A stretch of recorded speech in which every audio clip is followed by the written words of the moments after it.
Now here's something that we grew up on the rest with. It's not a rule, it's more like guidance. Maybe you know about it. The unexplained foul smells like rotting, sulfur, decaying smells. They're all horrible, right? But when it's unexplained, random places, it means that something negative, something bad is nearby, or at least it was around. Just like the smell of sage or tobacco popping up randomly, especially when nothing is going on or nobody is smudging. This means protection. Somebody is watching over you, so keep your nose clean, because your eyes and ears can play tricks on you. Anyways, one night, me and some friends decided we wanted to have a few, and we decided to go into the hills and party, so that we wouldn't have to deal with people, or even them calling the police. So we found this place that we knew where people came to party, especially because there were empty cans and bottles, and there was a pit where they started a fire. It was pretty isolated, so we knew we wouldn't have an issue with the cops. So we started drinking and listening to music, having a good time. There were 2 other groups there as well, but we sort of just stick to ourselves. Pretty soon, some of my friends passed out in the back seat, so we're all just in the car, and the fire died down, and it was dark. So only me and one of my friends were still awake, sitting in the front seat talking, and all of a sudden, we thought we heard somebody crying. So we turned down the car stereo to listen. Nothing. So we just blew it off thinking it was our imagination. Mind you, the other 2 groups had already left. Most likely they couldn't hang like us. So we started talking, and again, we heard crying. So this time we got out with our lights, and we decided to go and find out who was crying. Our other friends were in the back seat still passed out, and us being curious, we wanted to know. So we walked around looking all over, but there was nobody around. We then went back to the car, and we thought that maybe we should go home. We got into the car and tried starting it up, but the battery was dead from us leaving on the radio too long. So we decided to wait till sunbreak and then walk out to get a jump. There was absolutely no fucking way we were gonna walk back in the dark. So we just stayed there, and we kept hearing that crying sound, except it kept getting closer and closer. My friends in the back even woke up and heard it. We just sat there wondering what we should do. So forget what I said earlier. We all decided that we were gonna walk together, and as soon as we were gonna open the doors, we heard something on the roof of the car. Something started jumping on the back, making the car rock up and down. That's when we all panicked, started screaming, and everybody decided to get out the car. Shit, I even left the keys. I was scared. And we all started running down the dirt road. I'm not sure how long it was for, but after a few minutes, we started walking together, trying to figure out what just happened. Maybe it was the alcohol, so we started playing it off, telling one another that we weren't scared. But as soon as we stopped laughing, we started hearing somebody walking behind us, and that's when we started telling one another not to look back. And if anything, we all started praying. It's crazy how when you're out there doing these things, when something serious happens, we're quick to pray and apologize. Anyways, we just kept walking and praying, and the footsteps were still behind us. Whoever, or whatever it was, it started laughing, and then it spoke. Now I want you to picture this. As we're walking, praying, it almost feels like somebody's directly behind us, keeping pace with us as well. Whatever, or whoever it was, it started laughing, almost like if somebody put their arms around our shoulders. And then he said, "Why are you praying now? You were just drinking and partying, so your prayer doesn't work here. Why don't you come back and party with us some more? Or maybe I'll just follow you home." We fucking booked it. We all ran to my uncle's place, which was the closest home. I went back for my car the next day, but I was sober, and I took my uncle who prayed over my car and me, and he told me whatever it was something really evil. He said he could still smell it. He said it smelled like death and sulfur.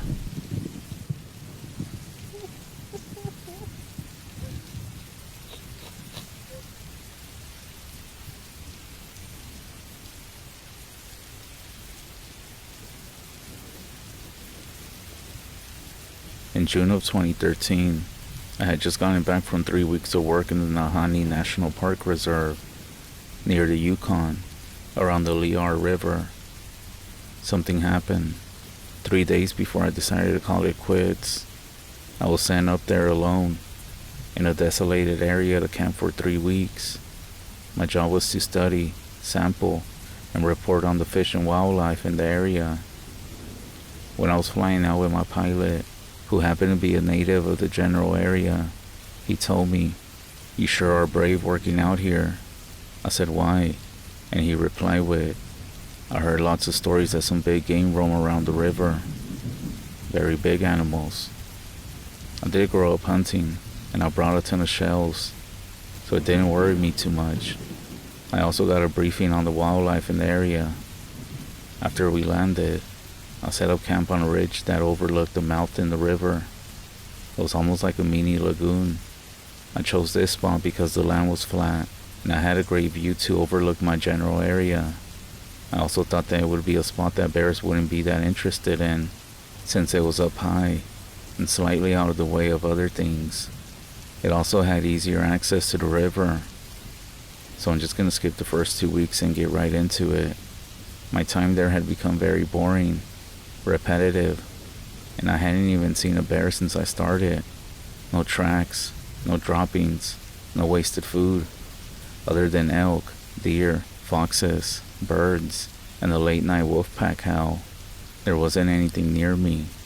Didn't really see anything at all. But on one morning, I woke up. It must have been around 6:30 or 7 in the morning. I made a coffee and had breakfast. I walked up to the ridge as I normally do.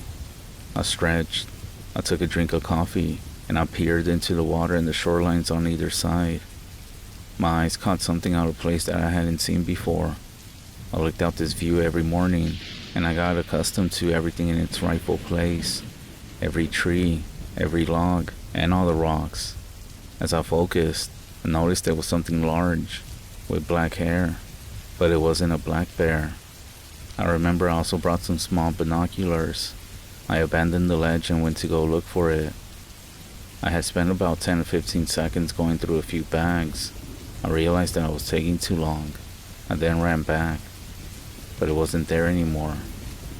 I couldn't see any movement in the trees. This must have been about 400 to 450 meters away. I watched the same area for another 10 minutes, but I saw no signs of it, so I just continued on to my job. What I had seen didn't seem scary, or even threatening from what I saw in the distance, so I just stopped thinking about it. I gathered some gear, and I headed down to the river to get data on the water. It was like around 11:30 in the morning, maybe 12. I'm getting bored of this shit. I kind of stopped working and just chill. I look out across the river, about 100 meters to the right side of my view. I see a tall black thing beside a tree. I can see 1/4 of its face and half of its body hugging the tree. I think it's trying to scope me out. I didn't panic. In fact, I acted as if I didn't notice it, but I did continue watching. I also found comfort in the fact that it was on the other side of the river. It would have to travel about quite a distance to the south to the shadow part, or 350 meters uphill, the other way to a fall, and get across. After about 45 minutes, I realized that this could go on forever. I then stood up, turned around, and walked towards my camp. As I took 10 paces, I heard a shriek, or some sort of cry echo across the land. My reaction was like if I had been shocked by a taser. I kind of double-stepped and looked towards it. It was smashing through the trees about 5 to 10 meters into the brush, going towards the northeast side. I got scared. I ran to my gun, grabbed the shells, grabbed my knife and hatchet, and I ran to a tree in the rear of my site that was tall and healthy. I climbed about a fourth of the way. It took me about 4 to 5 minutes. I then sat up on a wide branch, and I had my gun ready to go. I waited and continued looking where I thought it would come from if it crossed. Except now, I have no view of the original bank that I spoke of, but I do have a view of the downside of my ridge to an area that it should come from. I wait. Nothing. Maybe around 13 or 15 feet off the ground. I could go higher if I wanted to, but I feel that this is plenty and I have good leaf coverage. I'm silent, waiting for this thing to make it up the northeast side. Remember, I can't see anymore. Now, I got my eyes fixed on the area that it should come up. 1 hour goes by. Nothing. No sounds. If it really wanted me, it could have gone into the area within 10 to 20 minutes, especially if it moved pretty fast. I set my gun down in the Y, and I climb as high as I can. Now, I have a good view of the downhill side. What do I see? Zero. Nada. I chill for 20 minutes and watch. Nothing. I figure I better get down and inspect on foot on the Riverview side. As I start climbing down, I hear what sounded like a gorilla doing its call. I freeze solid stiff on the tree. I nearly crapped myself. It was loud and coming from the downhill northeast side. I quickly realized that it's gotten there in under 10 minutes. And I know it sees me, and I can't see it. I then got to my gun, grabbed it, and went back up high as I'm fucking terrified now. It's gotta be around 3:30 or 4. I sit and scope the area. Nothing. I know it's there somewhere though. I call out, but it just echoes. 5 minutes later, I hear the same scream that I heard on the bank. At this point I'm panicking. I couldn't see the thing, and I am up in a tree. All I could do was watch and listen. About an hour goes by, and I could see on the hillside, black hair rising up in a crouching spot from behind some shrubbery. I then realized that this thing was laying down. What is it? I thought. The sound of an ape, laying down, crouching, standing. I started putting 2 and 2 together. It has to be a real Sasquatch. Now I'm really freaked out. I then point my gun to the air at a 45, and I shoot as I have my eye on the beast. It got startled, then it stood up and jetted through the dense bush down the hill. I could only see small glimpses of its shoulders, and of its head here and there, but I knew I had scared it off. I ended up staying up there for maybe around 25 or so minutes. I'm pretty sure it abandoned to the other side of the shore, so I climbed down.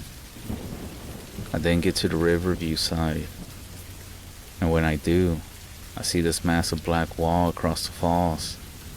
I can barely see it. All I know is that this thing is quite big, as I'm looking at it from nearly a distance away, on the northeast side. I then thought that right now would be a good chance to head down to the shore and grab my gear that I left behind earlier. I achieved this within 15 or 20 minutes without any problem. At this point, fuck this. I had a lot of data, enough to make my superiors happy, and then decided and concluded that I would stop work and focus on staying alive at this point, simply because I didn't know anything about this thing that people said was to be extinct or even a myth. Second, I threw around the idea of switching camp while it was gone, and then I decided not to. It was too late in the day, and that would have taken me a solid 2 to 4 hours. However, I did decide to shift my tent right in front of the tree so I had access to it, in case anything came back, an escape, if you will. I then quickly put a couple straps around the tree, and threw a rope down a rough slope behind the tree as a last resort exit. I would have to hold the rope and almost walk backwards down it. At the bottom of it are random bushes and birch and pine trees. and then it hits a bend from the river. At that point, there is some white water, and a good current for about 100 meters traveling around a bend that ends up leading to the connection near my camp. After I shifted my tent in complete paranoia, I ate a quick meal of granola bars and jerky. I had a bunch of beer cans from the past couple of weeks. I strung up 24 cans with fishing line and tied it 2 feet off the ground. I thought that it could work as some sort of alarm system in case this thing came back later as I was sleeping. After I strung it up, I went back into the tree with my gun. At this point in time, it's quite late. I would say around 7:30 or so. There was sunlight, but not very much left. I was able to get halfway up the tree on a big thick branch that happened to come off at a 45 angle. I calmly looked around at the landscape, especially at the site that I was earlier. I could see some of the beer cans from my view. I didn't hear or see anything of what happened earlier. After a solid 2.5 hours, I was exhausted, and I figured that I had scared it away with that one shot that I blasted off earlier. Even though I wasn't completely satisfied, and to be honest, I was still scared. But I was quite content with going down to the tent and sleeping. Instead of getting into my sleeping bag, I unzipped it and laid it over my body like a normal blanket, just in case I had to make an escape up the tree. I didn't want to be messing around with zippers in the dark. I got comfy, listened, and I just stared at the top of my tent for a good 5 or 10 minutes. I did come to peace with it, and I started thinking about going home. Then I passed out. At some point, I started to hear clanging. I was asleep for God knows how long. I quickly snapped out of it. It's the beer cans making noise together, and they seem to be getting more quiet. I knew this thing had tripped it, and it's already in my sight, or it was just testing it. I grab my gun and sneak out the rear flap. I hug a tree and I move around it. I'm somewhat concealed due to the night, the tent, and also the girth of the tree. I pull myself up on the first branch, and then I quickly climb it, almost like if it was a ladder. As I climb, I'm looking and listening. I couldn't see or hear anything. The sound of the cans had stopped by now. There is a slight breeze, so what if it was a gust of wind that could have moved the beer cans? I stop about halfway up, overlooking my campsite on the northeast side. I look to my right flank, and I see a black figure. A massive, fucking black figure at that. It's not moving.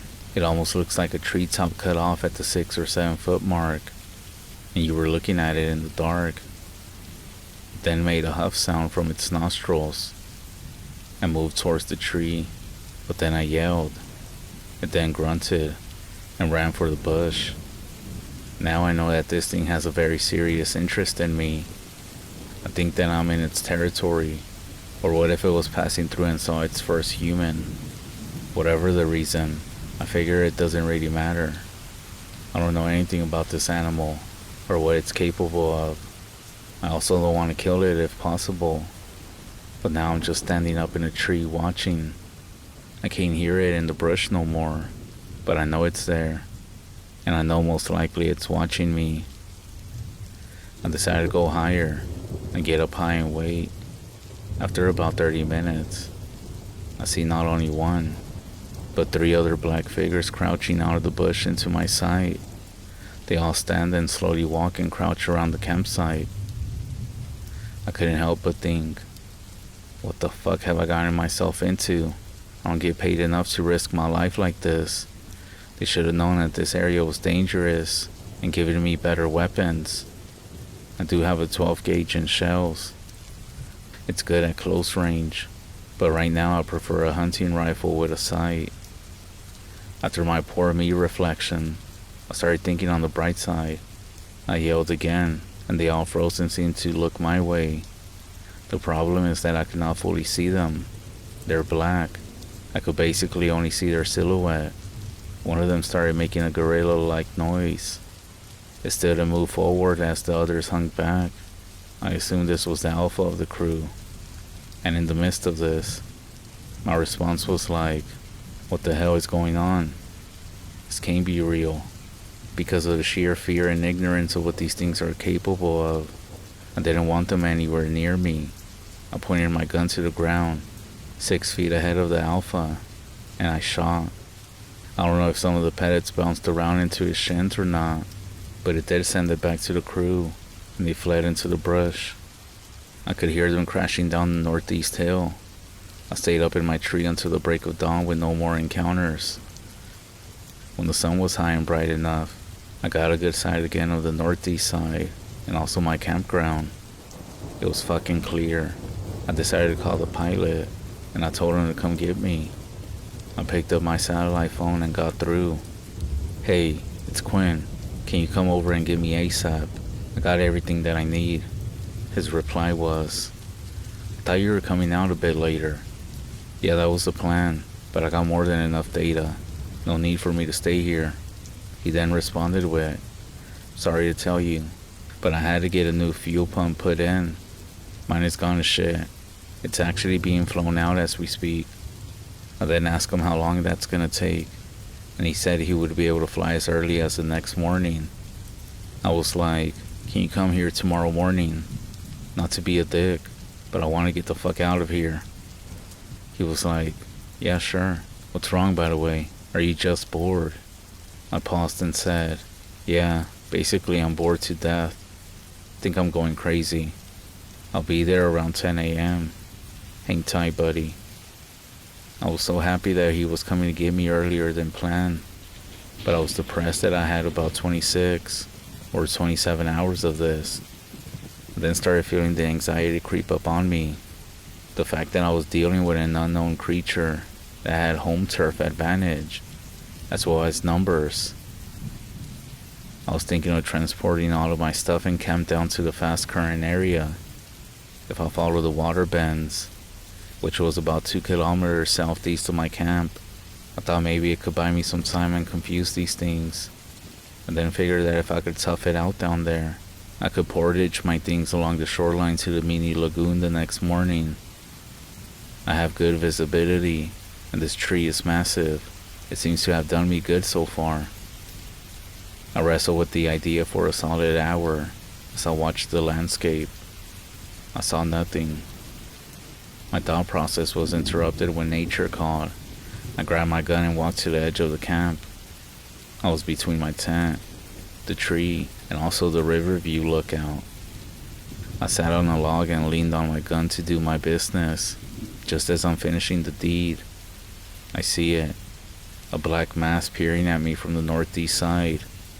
I look at it. It's looking at me. I can see the shoulders, traps, and head. Whatever this thing is, it looks like a gorilla, but less muscular, and it stands quite tall. The difference being a gorilla's head sits on its traps, and there's no neck, but this thing had big traps, a long neck, and then a head. I get done with my business, and I point the gun at it. This thing is not moving or making any noise. I crouch down with my eyes on it, and I grab a small log. I underhanded throw it like a horseshoe towards it. It lands around 10 feet in front of it. It crouches and starts making that gorilla noise again. As it's doing this, I'm slowly strafing towards my tree. I hear the god-awful shriek or yell coming from deeper in the woods on the northeast side. It must be one of its friends. As I get to my tent, it stands. I crouch behind my tent and tree, and I try looking. I then look out the opposite side, and that thing is standing on the east flank, maybe 25 feet from me. I was like, I'm not gonna make it up the tree. I grabbed the strap and went down that rough, jagged edge. That's when I hear the yell. Now my adrenaline has been tapped, and I'm wide-eyed scared. I then get to the bottom of the face, and I jet towards the river. I quickly glance back over my shoulders as I run, and I see a few clumps of black masses coming down the ledge. I look in front of me, and I run as fast as I can in complete fear. I realized I don't have my gun. Fuck, I don't even remember what I did with it. I'm running full tilt. I can hear branches and grunting behind me a ways. I know that they're after me now. I realize that I'll have to be in their territory, and maybe they simply want me out of it. All of a sudden, in front of me to my left, I hear a shriek echo through. I hang a right and keep going. I'm starting to gas out. I can feel a cramp in my stomach, but I soldier on. This is life or death after all, I thought. These guys are fucking fast. Very fast. I had a sizable head start, and I'm pretty sure they had trouble making it down the cliff though. I dug down deep and booked it.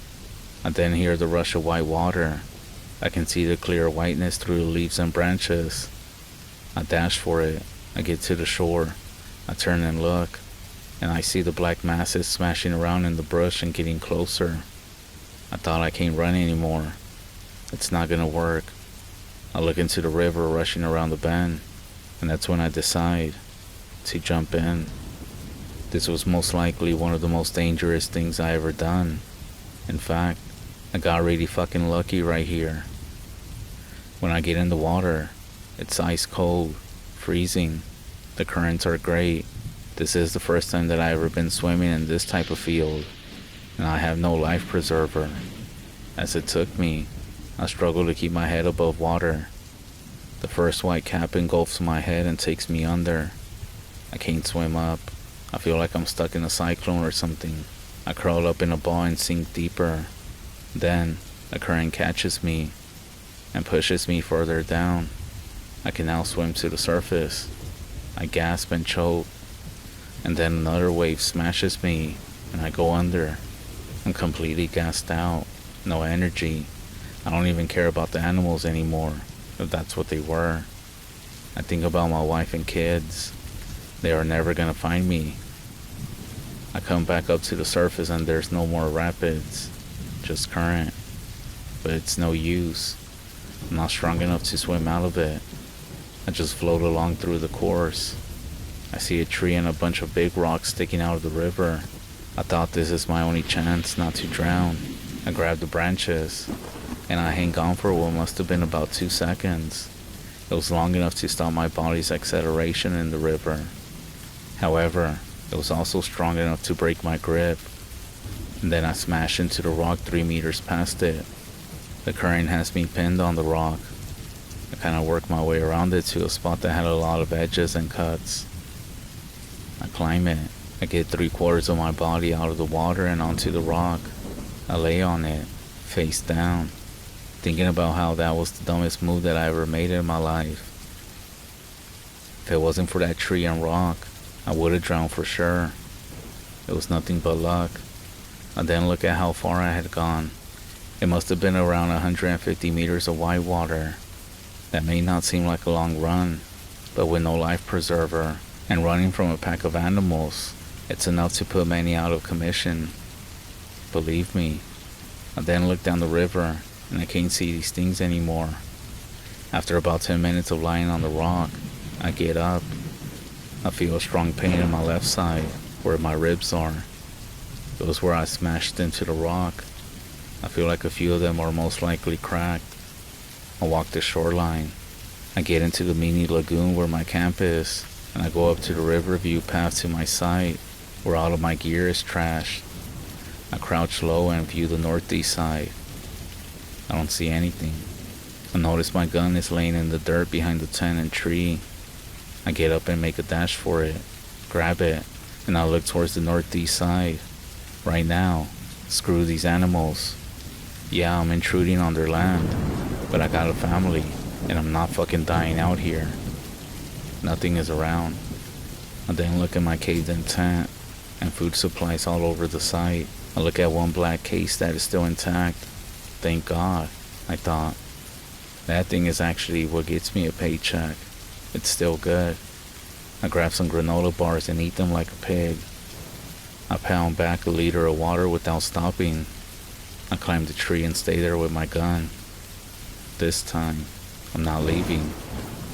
And I don't see the things for the rest of the afternoon, or even night. Not even a sound.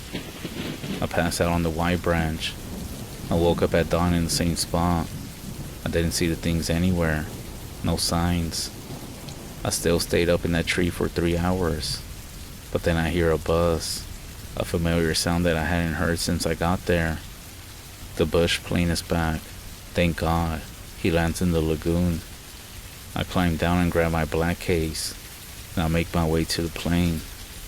He's on the pilot side floater, and it's like, buddy, you look like shit. I look at him and grin, and then I say that some bears crashed my party. At this point, fuck the belongings. I went back home and didn't tell anyone anything, but eventually I told my wife, and she said that I should post the story on the internet. Anonymous, of course. So here we are. If you don't believe the story, that's fine. I'm just happy to be alive. I definitely think it was Bigfoot or Sasquatch. The way they moved, the way they looked, the noises they made. They were all very similar to the gorilla and the ape. I still had a feeling that the gorilla is much wider, more muscular. No doubt this thing is tall, but the gorilla's wider and more muscular. They seem more intelligent than your average ape. Maybe that's why they survived and stayed unnoticed for so long. And if you're wondering, I work for the Ministry of the Environment as a fish and wildlife tech, which is actually my title. But about these things again, I have a feeling that they wanted to hurt me, or at least possibly run me off their land. That's why they were chasing me and screaming. It's possible that they would have been scared if I stood my ground. However, no way I'm taking that fucking chance. The river was chaotic, but it worked out, so I can't really say it was a mistake. Don't get me wrong, that river's no joke. In fact, I'm actually terrified of whitewater rapids now. I'll never go whitewater rafting, or anything else surrounding that. Screw that. And if you're wondering where I was, the river runs through the Northwest Territories. The smaller sections run through the Yukon. But, yeah, that's everything. Believe it or not, doesn't really bother me. I'm just glad to be alive.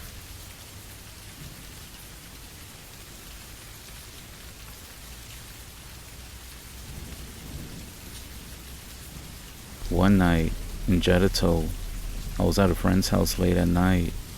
It was windy and a bit chilly, so I thought to myself I better take my ass home.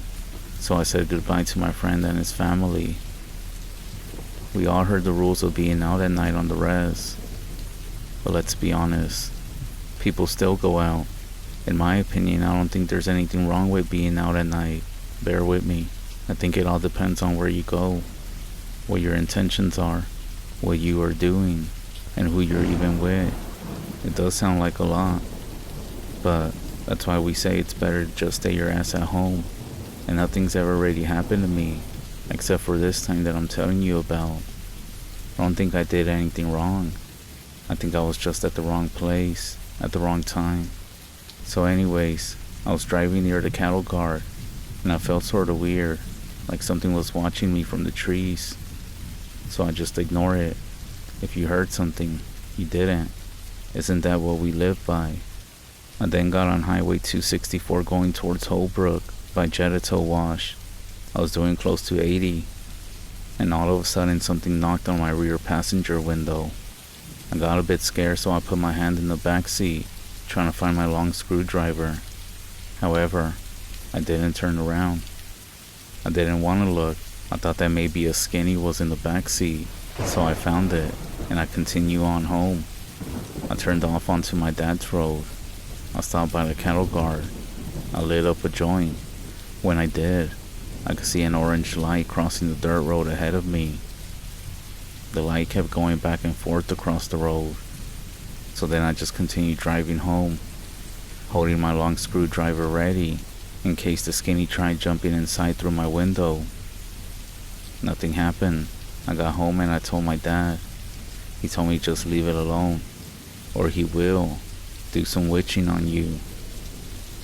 Mind you, the dogs were going crazy all night long, so I guess that was my encounter with a skinny. To be honest, I think nothing happened to me because I didn't acknowledge it. They feed off of this attention.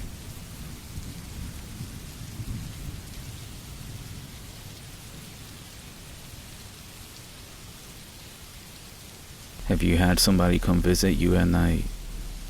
I have. We're all from the Wind River Res.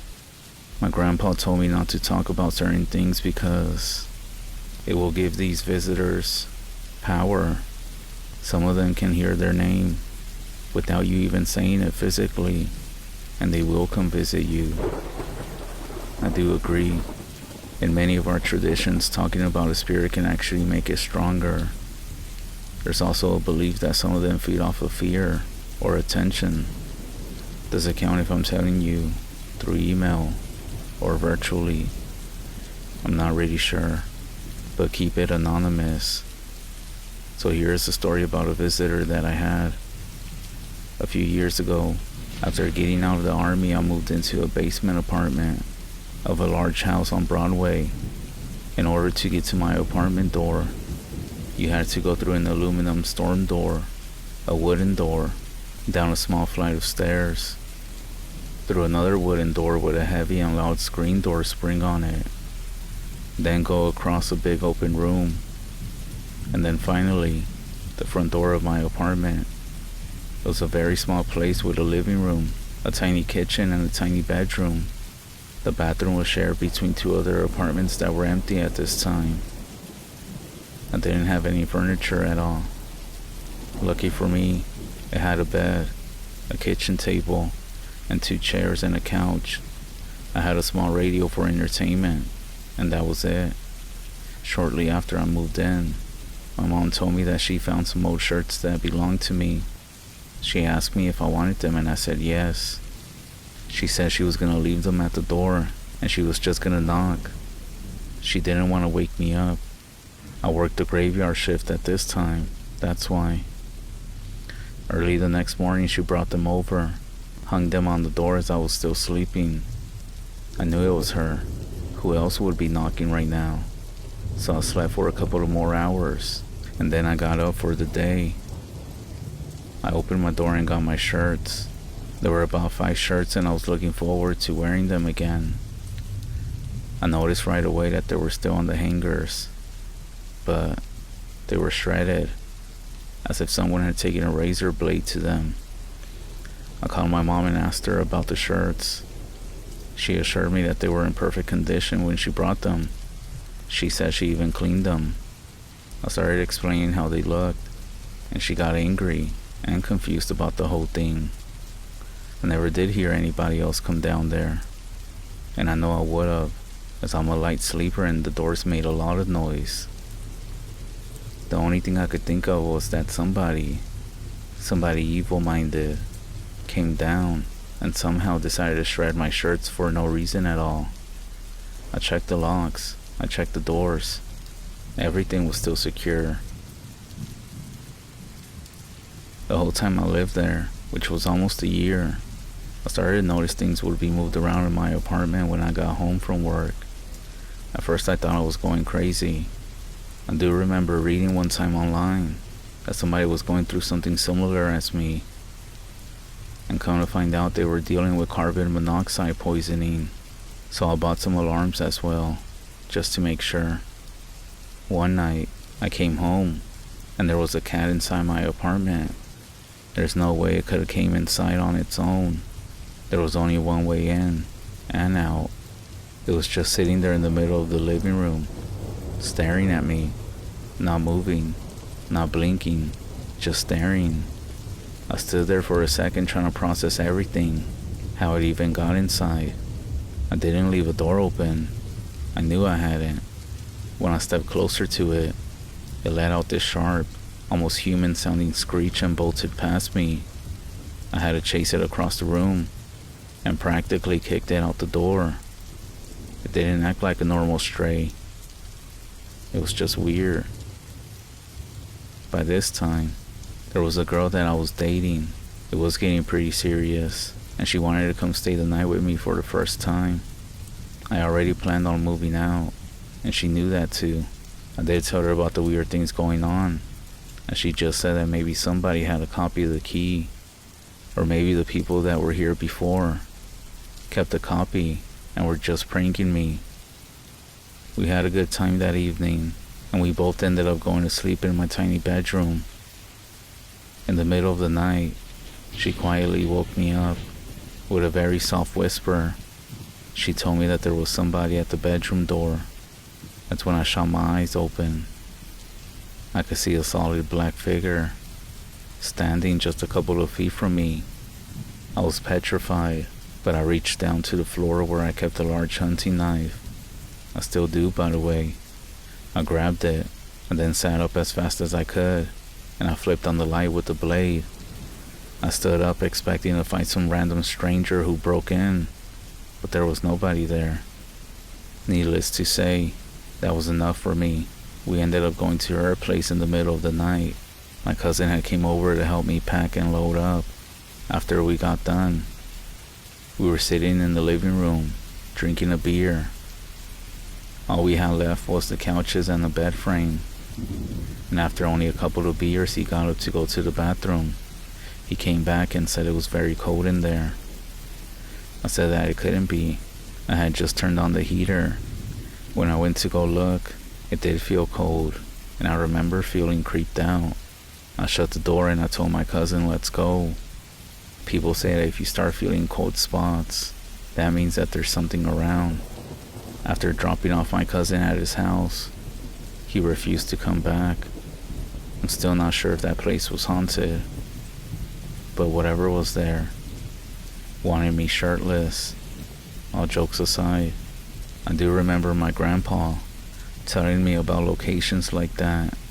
He said if somebody dies with anger in them or alone, sometimes their spirit just lingers. He would always say stuff like, some things are not looking for you, they are just lingering around. You don't gotta believe in something for it to believe in you.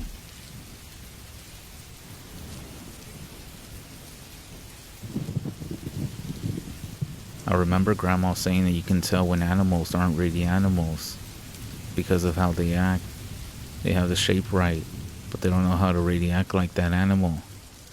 I'm referring to the skinwalkers by how they move. A coyote that stops too long by the roadside and it just stares. Or maybe a goat that walks weird. There's always something off about them.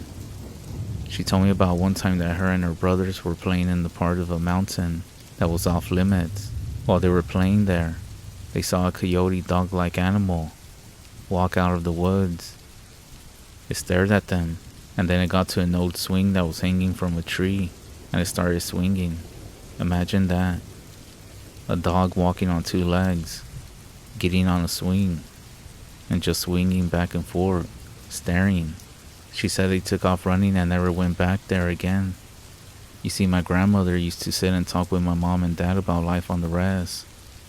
Things that she experienced as a little girl, and even later as a young woman. She was born in 1907. And keep in mind she lived in the very difficult time. Policies, segregation, boarding schools, loss of land. Anyways, she told stories about the hard times and racism and oppression that she had experienced. She also explained how her own grandmother was what we would call a witch. Now, I know we're talking a few generations back, but yeah, my grandmother used to say that her grandma was an actual witch. Not a person who listened to dark music and dressed all in black, but an actual practicing witch. She dealt with spirits and curses, as well as healing and medicine. She was well known in her time, and she had a reputation even among other tribal members as someone you wouldn't want to mess with. She also told me about one time that she followed her grandma to a medicine meeting. She was spying on her through a hole in the lodge, and what she saw was pretty scary to her. You see, the people inside were dealing with powerful witchcraft. So powerful, in fact, they could do so little as point to each other, or to other people, and they would be knocked flat on their backs. She said they were changing form at will, and making themselves look like animals, or shadows, or some sort of mist. So even though the story might sound strange, and I know it sounds made up, my grandma used to say that this is just the way the world is, and that such things happen all around us. Let me know if you want to hear some crazy ass stories that my grandma would tell me. Well, about her own grandma. One day my grandma said that while she was still a teenager, she and a few of her friends went on a joyride down around the countryside. Keep in mind that back in those days, cars were pretty brand new, and it was a wild and crazy experience to go all around without the need of horses. Pretty incredible stuff at that time. It felt free and liberating, and it was actually going quite well until they got around an old train tunnel. That's when the car slowed down and just stopped. At first it was no big deal. After all, none of them, maybe except for the driver, really knew how cars worked. So this could have just been something that happens after a while. The owner of the car did know a thing or two, and he hopped out to take a look into the trouble. The driver was a little bit confused because all indications were that nothing was wrong, even though I'm pretty sure nobody knew how cars work. For all we know, it could have somehow came to a stop and he simply was maybe not turning the ignition all the way. This is where it gets weird. People in the car were starting to feel uneasy. Darkness was approaching, and soon they were going to have to decide to walk home. There was no way around it. Nobody wanted to do that, and there was something else. It was very quiet. Grandma said it was like the feeling you get right before lightning strikes something nearby. The hairs on the back of your neck stand up, and you get goosebumps all over. There was no reason for this, because according to her, there wasn't a rain cloud in the sky. The feeling persisted. The dirt road they had stalled out on was surrounded by trees and bushes, and of course by the dark tunnel that yawned in front of them. They started talking about their options when a little dog appeared. Grandma didn't really describe the dog, except that it had a grin on its face, unnaturally at that. The other thing that was scarier than all of this was that the dog was in fact walking on its hind legs. Everybody was scared. Nobody said anything. The dog approached the vehicle and began making a circle, the whole time looking inside the car at each person. My grandma said that everybody was petrified. The dog went around the car 3 times, and then it turned to leave. She said it never got down on all fours, and in fact, it left by walking out of sight behind a bush. I guess the fact that it left must have snapped the driver out of his trance, because he was able to get the car started again, this time without any issues. Say what you want about this encounter, but because of Grandma's past experiences, I have no question that the dog was actually a person, a skinwalker. As my grandmother told the story of this dog that walked on its hind legs, it wasn't until a few years later that she learned that the old train tunnel, where the car had mysteriously stopped, was near a secluded grove where her own grandmother had often practiced her witchcraft. Apparently she used this space to conduct rituals and commune with spirits. She never did say whether this dog had anything to do with the practices that her own grandmother conducted in the nearby grove.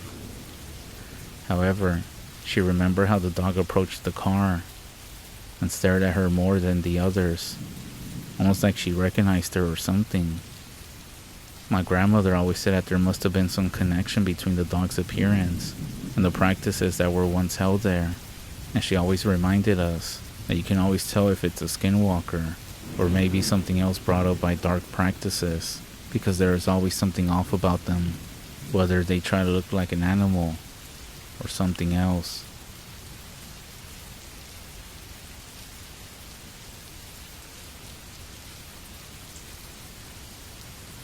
This actually happened to me when I was a bit younger, but a while back I was solo backpacking on some unfamiliar, kind of twisty, little backcountry trail. I was using a lot of gear I had made from natural stuff, and it was in early summer, so I didn't have a hunting license, and I didn't have a gun, or anything with me. I had a really nice couple of days of my trip, and I was encountering nothing but pleasant weather, peace and quiet, and nature in all its glory. Then, on the 3rd day, after I broke for lunch, I noticed movement on the trail behind me. I was carrying a lot of weight in a homemade triangle frame pack as a building exercise, and I wasn't going all that fast. I thought at first it was a hiker, so I made a little effort to slow down, to let them pass, but they never seemed to catch up. Eventually, that started to become irritating, and that was when I started to notice the movement just off the trail behind me. It was staying behind trees and bushes and around bends, and I couldn't make out what it was. Its silhouette was staying behind cover. I couldn't get a square look at it, but the more I looked at it, the more it looked wrong. The torso was weird, too long, no waist, and I couldn't make sense of the glimpses that I got of its head. The legs were extremely weird, and the arms were hunched up or something. And trails can be hard-packed ground on clay, almost drum-like. Sometimes you can even hear the thump of a footstep, but these were just so loud, like slamming a stick down onto the dirt. I called out to it a few times, let it know the time for jokes was over. Whenever I spoke or yelled, it would just get quiet. Every once in a while there would be a crashing sound from back around where I heard it, and then a bunch of thumping, but then nothing. And then a while later, I would hear it again from a ways back. This actually lasted the full rest of the day, and by the time I was breaking for camp, I was starting to be pretty freaked out and pissed off. It was quiet while I set up my tarp and got settled as darkness fell. I threw some stones behind me, mostly to settle my nerves, and it was silent, so I figured whatever it was over. When I cooked my food, that's when I heard a few very rapid, very loud thumps from a ways behind me, and then silence. I was frozen over my dinner for a few seconds. I looked back and put my flashlight beam through the bushes for a few moments, and then pretty high, like taller than I was expecting to look for eyes. I saw two of them reflect back up, and then a bunch of thumps and crashing and a weird gasping, whistling, breathing sound, but like it was going into a big space in a big chest, almost high-pitched. From the distance, I then heard kind of like a gagging cough. I didn't get any sleep that night. I just sat with my back to a big tree and with means of defending myself in my lap. I was not feeling good in the morning, but coffee got me up and running, and I didn't see or hear any more sign of it for a few hours. I had been going west, kind of like in an angle to the wind, and the trail I had to switch to started going north, with the wind on my back. That's when I started to smell something awful, and I realized that I must be smelling it, because it persisted no matter how long I walked. It was rancid, rotting flesh, or something equally gag-inducing, paired with a kind of musky stink. I got a strong sense of smell, very strong, and it was making it hard to breathe. Not too long after I smelled it, I started to hear the rustling behind me again, and those weird loud footsteps. I still didn't have an idea what it was. I kept getting glimpses of it, but couldn't make out color or anything. It could have been gray, or brown, or patches of reddish brown. I never got a clear enough look at it. I was really freaked out at this point, and I decided, finally, stupid enough to charge at it, just a little bit to see if it would take off. I stomped and rushed the bushes a little, and that's when I heard the rapid thumps and crashing again, and then silence again for a while. I'm not ashamed to admit that it had freaked me out, long enough now that I decided it was just time to put distance between me and whatever this thing or person was. And so I took off down the trail at a fair jog. Despite the weight of my pack, I got clear of the stink for a bit, and, well, I figured I ran too hard, and my body decided it was a great time to vomit, so I did. I took a breather for a while, and then started to really drag ass to my next watering spot, a little brook, and it was no fun at all. It took me most of the day to get there, and I ended up skipping lunch because I didn't want to stop. I ended up deciding to set up camp closer to the water than I always do. I was determined to get some sleep, but I was still freaked out, so I decided to do something I wouldn't normally do. I set up my hammock really high, like around 4 or 5 feet off the ground, with my feet a little lower than my body, so I could roll out and land on them. I then ate my food as quickly as I could, and then climbed into my hammock and tried to be as still as I could. I started to doze off almost immediately. A detail that I don't want to miss is that I keep my pack on another tree with my poncho over it, and my bear locker in the food bag, even further away hanging in the tree. It had been drizzling for a few hours at that point. I'm not sure how long I was asleep before I was woken up by this bizarre drumming sound, really loud, paired with the bizarre thumping, and weird breathing, and the stench was back. It took me a moment to come to it, and then I was in full fight or flight mode. The noise was so weird. I had one of those little inflatable lanterns hanging off my hammock. As soon as the light went on, the noises all stopped. Silence.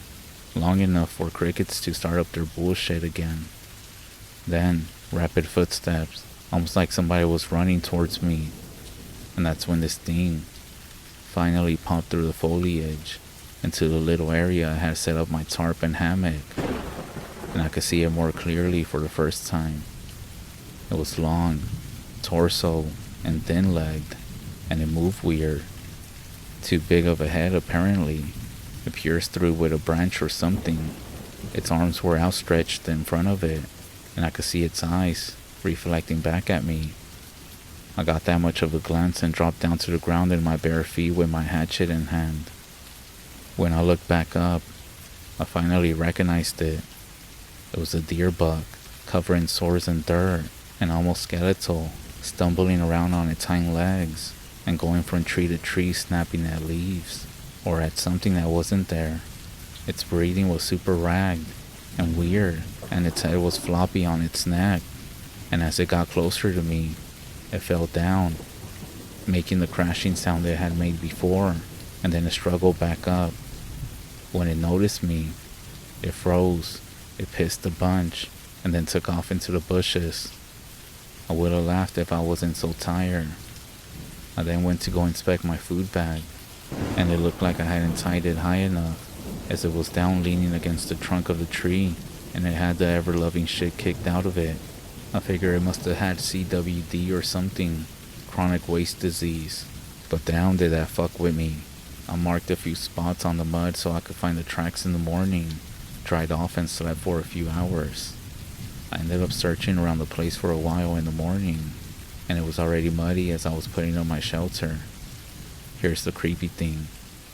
I found the deer prints from where it had come and left, but outside the clearing, from the direction I had heard it coming, I only found one print, a lot smaller than my feet, with a high arch and only 3 toes, and it was in deep, deeper than my prints. No other tracks that I could find. I caught the rotting meat smell a few more times on the way back. I was supposed to go 2 days further in, and then turn around, and I decided to just head back to my car at this point. I actually heard the thumping as I was getting back to where I parked, and basically ended up running the rest of the way. Well, hustling.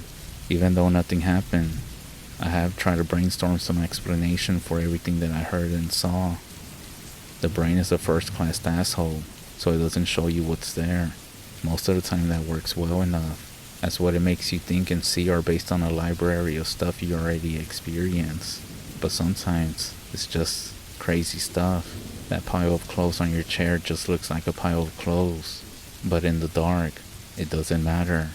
Your brain makes it into a zombie staring at you, and it floods your blood with adrenaline in the process. After the night of no sleep, when I started to smell the rotten meat stink, which I also don't understand. I don't think that's a chronic waste disease thing as far as I know. But I kept hearing stuff, like almost musical sounding, like if you heard someone singing a tuneless little bored song under their breath. Maybe this was my no-sleep brain hallucinating, but it was still kind of creepy. I also heard that there's a phenomenon where people hear music that isn't actually being played. Apparently it has something to do with the brain, trying to fill in blank spots of our senses. Now, I don't expect you to believe me. I mean, it's not like I'm saying that I saw some sort of creature or demon. I know I got spooked by a rancid, disease-injured, dying deer. Then maybe I exhausted myself, and I'm letting my mind play tricks on me. I'm pretty sure this is a common experience for anyone who spends time in the woods alone. Not specifically the zombie deer part, but getting paranoid, losing sleep, and letting your mind get the better of you. Also, it got weird as I was trying to get back to my car. I didn't really sleep much, just took some 20-minute naps every few hours, and I walked through most of a single night. I wasn't having a good time, and I think my mind was playing tricks on me, and I was starting to see flashes of light at the corner of my eyes. I'll never go back there again.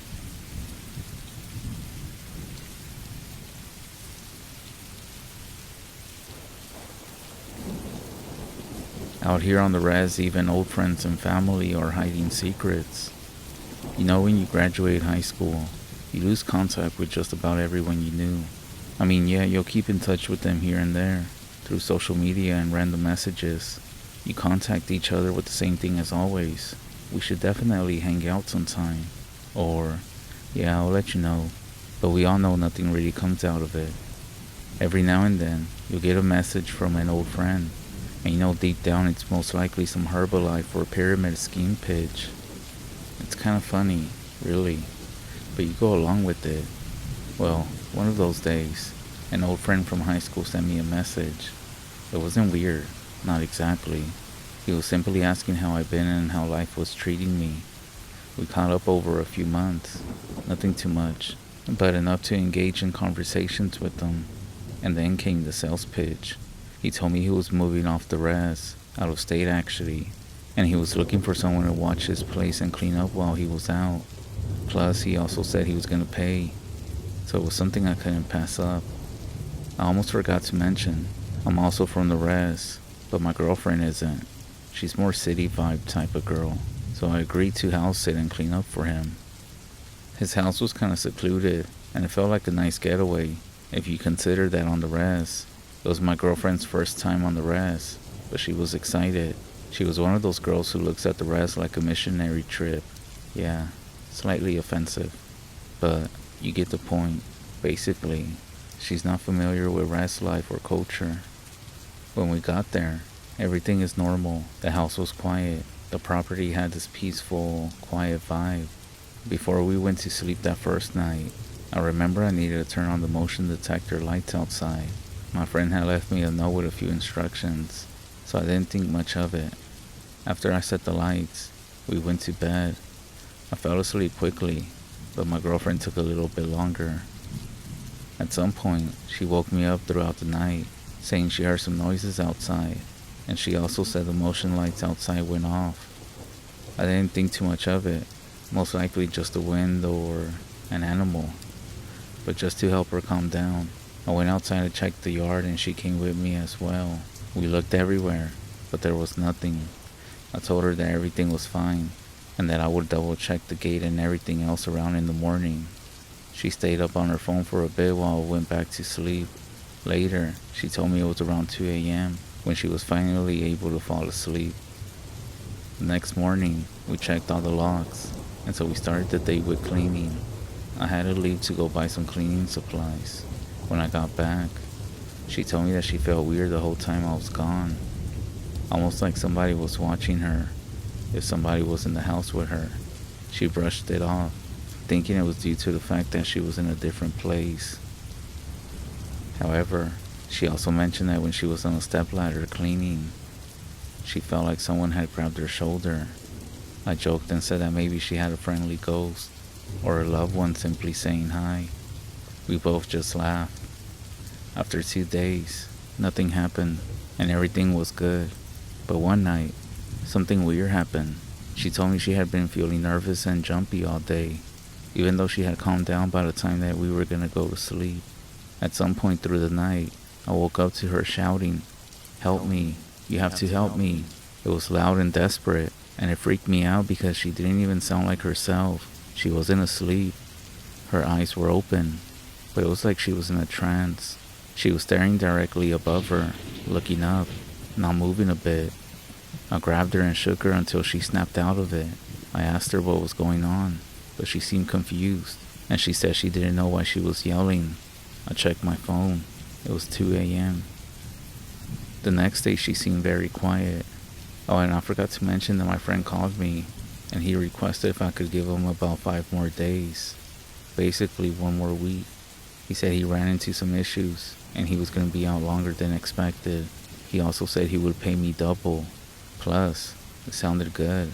A whole free check to me, and maybe another to my girlfriend. We had also already detail cleaned the house, so we would just be house sitting, doing nothing, while getting paid. However, my girlfriend's biggest concern was that she didn't feel safe in the house. I could tell she was on edge, and it wasn't just because we were in this place. I could feel it. I could tell it was starting to affect her mentally, and that also made me a little bit uneasy.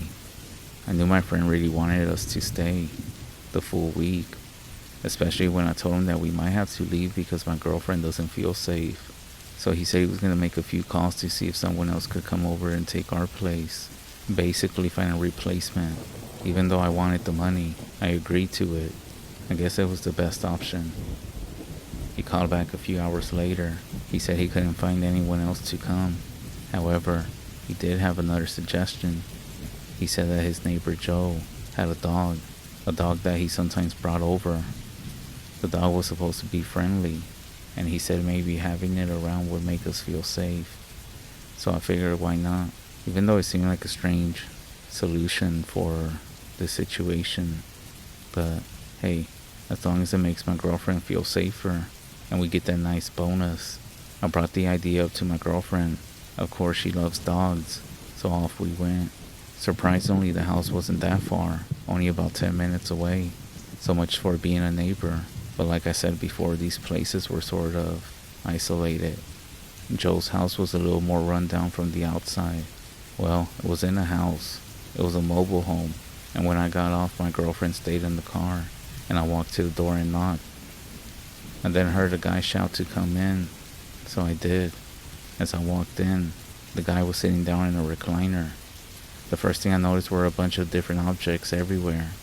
Feathers, and something that almost looked like a dream catcher. The walls were also covering some strange markings, and as I walked, I started to notice the faint smell of something burning, like sage or something, but it didn't smell clean. He asked me if I was the one taking care of my friend's house, and I said yes, I'm house sitting while he's away. He then gave me this look and said, "You're here for the doggo, right?" I nodded, and he said, "Alright, he's out back." In my head was, why the heck did you tell me to come into this random place? I didn't feel safe. It felt sketchy, like a drug house, even though I've never been to one, but I imagined that this is what they look like. We then went outside, and Joe called out to the dog. The dog came running from the back, bounding towards us like he had been waiting. Joe simply smiled and said that he lets him outside around this time. He also mentioned that he's real friendly. He then paused and said, "That house your friend's selling, that's basically Doggo's second home. He's always over there." I just nodded and told him thanks, that I'll bring him back in a few days. I didn't think too much about anything else at that time. The moment that I walked to the car with the dog, I could see a change in my girlfriend. She seemed to relax a bit, even if it was just a little. We then made it back home, and the dog was just following us around the house, staying by the door and just staying close to us as we cleaned. My girlfriend was smiling more, laughing, even when the dog would go up to her just to get some attention. And for the first time, my friend's house just felt better. That night, I was outside with the dog, having him use the bathroom. I was walking around checking the motion lights. My girlfriend was inside washing dishes. As I went around the house, I noticed something strange on the ground near the side of the porch. Small sticks, with what looked to be wrapped in dry leaves, and a string as well. There was also marks on the ground, as if something had been pressed into the dirt recently. At first I didn't think too much of it. Maybe it was just the breeze from the wind, but there was something off about it. Later that night, my girlfriend went to turn on the bathroom light to take a shower. Mind you, the bathroom is inside the master bedroom. Well, when she did, she started yelling, saying to stop doing that. And that's when I noticed that the lights were flickering in the bathroom. Let me just say that she freaked out so much that she ended up skipping the shower and just went to bed like that. I even pushed the bed to the wall so that she could sleep against it. She said she felt safer like this. At some point at night, something woke me up. When I opened my eyes, I heard some strange noises, like footsteps running on the floors, our fan turning on and off, and the bathroom door creaking open, very slowly. Eventually everything stopped. I said a few prayers in my head because at this point, I was slightly creeped out as well. I didn't see anything else, but I know something was here. I stayed awake for I don't know how long, maybe another 30 minutes or so. I was scrolling through social media when I heard a noise from the corner of the room. My eyes had been on the screen for some time now, so when they fully adjusted to the darkness, I almost screamed. The doggo was sitting in the corner of the room just looking at us. The fuck? I then reached for the lamp and turned it on. When I do, the dog is starting to walk back to our bed. He then lays down on the floor, sleeping with the light on for now at least. My girlfriend wakes me up and says what's wrong, asking why I still have the light on. I told her that damn dog scared the shit out of me. It was walking around here for I don't know how long. She then said I was most likely dreaming as she looked over at the doggo, but he was falling asleep. I had my doubts, but whatever. The next morning, my girlfriend woke up crying, shaking, and worried. When I asked her what was going on, she said she was having some terrible nightmares. She said she wanted to leave instead, but I told her what about the house and the dog. She said to forget the money, that she just wanted to leave. And so we did. However, we were gonna go leave the dog back with the neighbor, but when we got there, nobody was home. Weird. So at this point I was feeling creeped out too. So I called my friend and I left a voicemail. I told him it was urgent and we were gonna leave the dog inside the house with water and food. But he still didn't answer. When we finally left, this is the weird part. We packed everything and left everything spotless. But as we started loading up everything in the car, after locking the door, the dog came to the window and just continued watching us go. It was pretty weird, almost like it knew we were leaving and didn't want us to leave. And I swear to you, I swear I saw it smile for a split second. And that's about everything. As far as the house goes, I did reach out to my friend again, but there was no answer. I also sent him a message on Facebook, but there was no response. After a few days, back home, I talked to my mom about this, and she basically said that I was fortunate to leave when I did, as staying longer might have brought harm to me or to my girlfriend. I told her everything that happened, and she also mentioned that maybe there's something wrong there. Maybe it's the house, and that it's tied to my friend. She said she doesn't know what kind of practices he was involved in, but they must have not been good. All those things, those strange noises, the flickering lights, the dog's behavior, the items that I found outside. She said those are all signs of spiritual unrest or some sort of witchcraft. My mom eventually told my dad this, and he basically said the same thing. He said that maybe my friend is using that house for something that he shouldn't be, or maybe he was planning something. Either way, I basically did the right thing by leaving. They told me not to go back, to stay away from the house, and from him. I don't think I'll ever know the truth, or what was going on there, but you know what? Maybe it's better that way. Me and my girlfriend are now married, but even now, she still has nightmares here and there.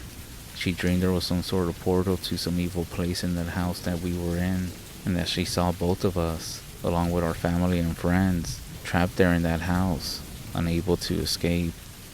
If anyone has any ideas about what this could have been, we would love to hear it.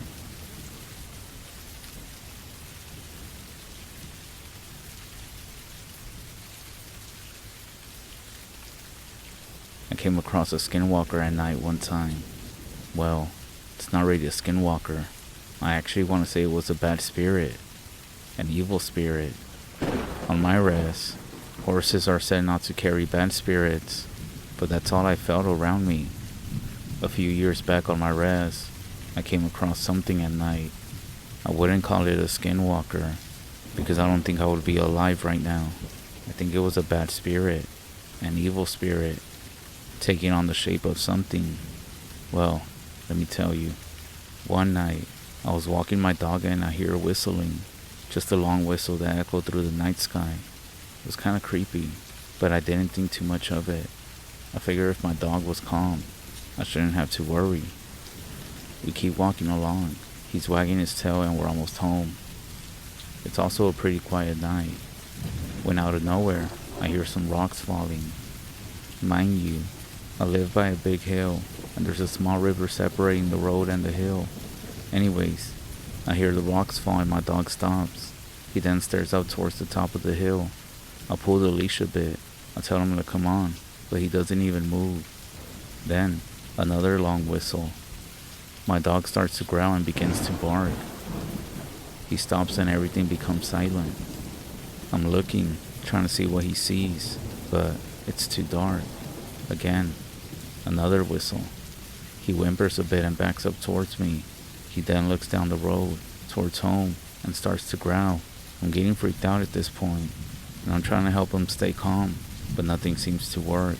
That's when I look and see a tall, dark figure, standing there, watching us. My dog gets behind me and kind of pulls me back, but I really don't want to take my eyes off this thing. Another whistle, but this time it comes in a tune. It looks like it moved a bit closer, so I step back. It happens to be in our way, and I'm not sure what to do at this point. I was scared stiff. That's when it starts walking towards us, with its feet clicking against the pavement. It comes out of the shadow, and it's a horse standing on its hind legs like a person. It faces us and it starts to whistle again. It takes a few steps towards us, and my dog whimpers in terror. I drop the leash and he takes off running. He runs home, but the thing happens to have no interest in him. It's walking towards me. I turn and run. I can hear it behind me clicking against the pavement. I'm running for my dear life at this point, going as fast as I can. I'm getting tired, and once I'm out of breath, I stop. I hear it slowly walking up behind me, getting closer and closer. I turn around, and it's only a few feet away at this point. I then look at it, assuming that I'm gonna die here, but it smiles at me and walks over to the little river, jumps over and runs up the hill. I stand there and think, what the fuck? Am I hallucinating? I then hear it whistle again, longer than the ones before, and then dead silence. I walk home and keep my eyes open for it, but nothing. That was the scariest thing in my whole life, and I will never forget about it.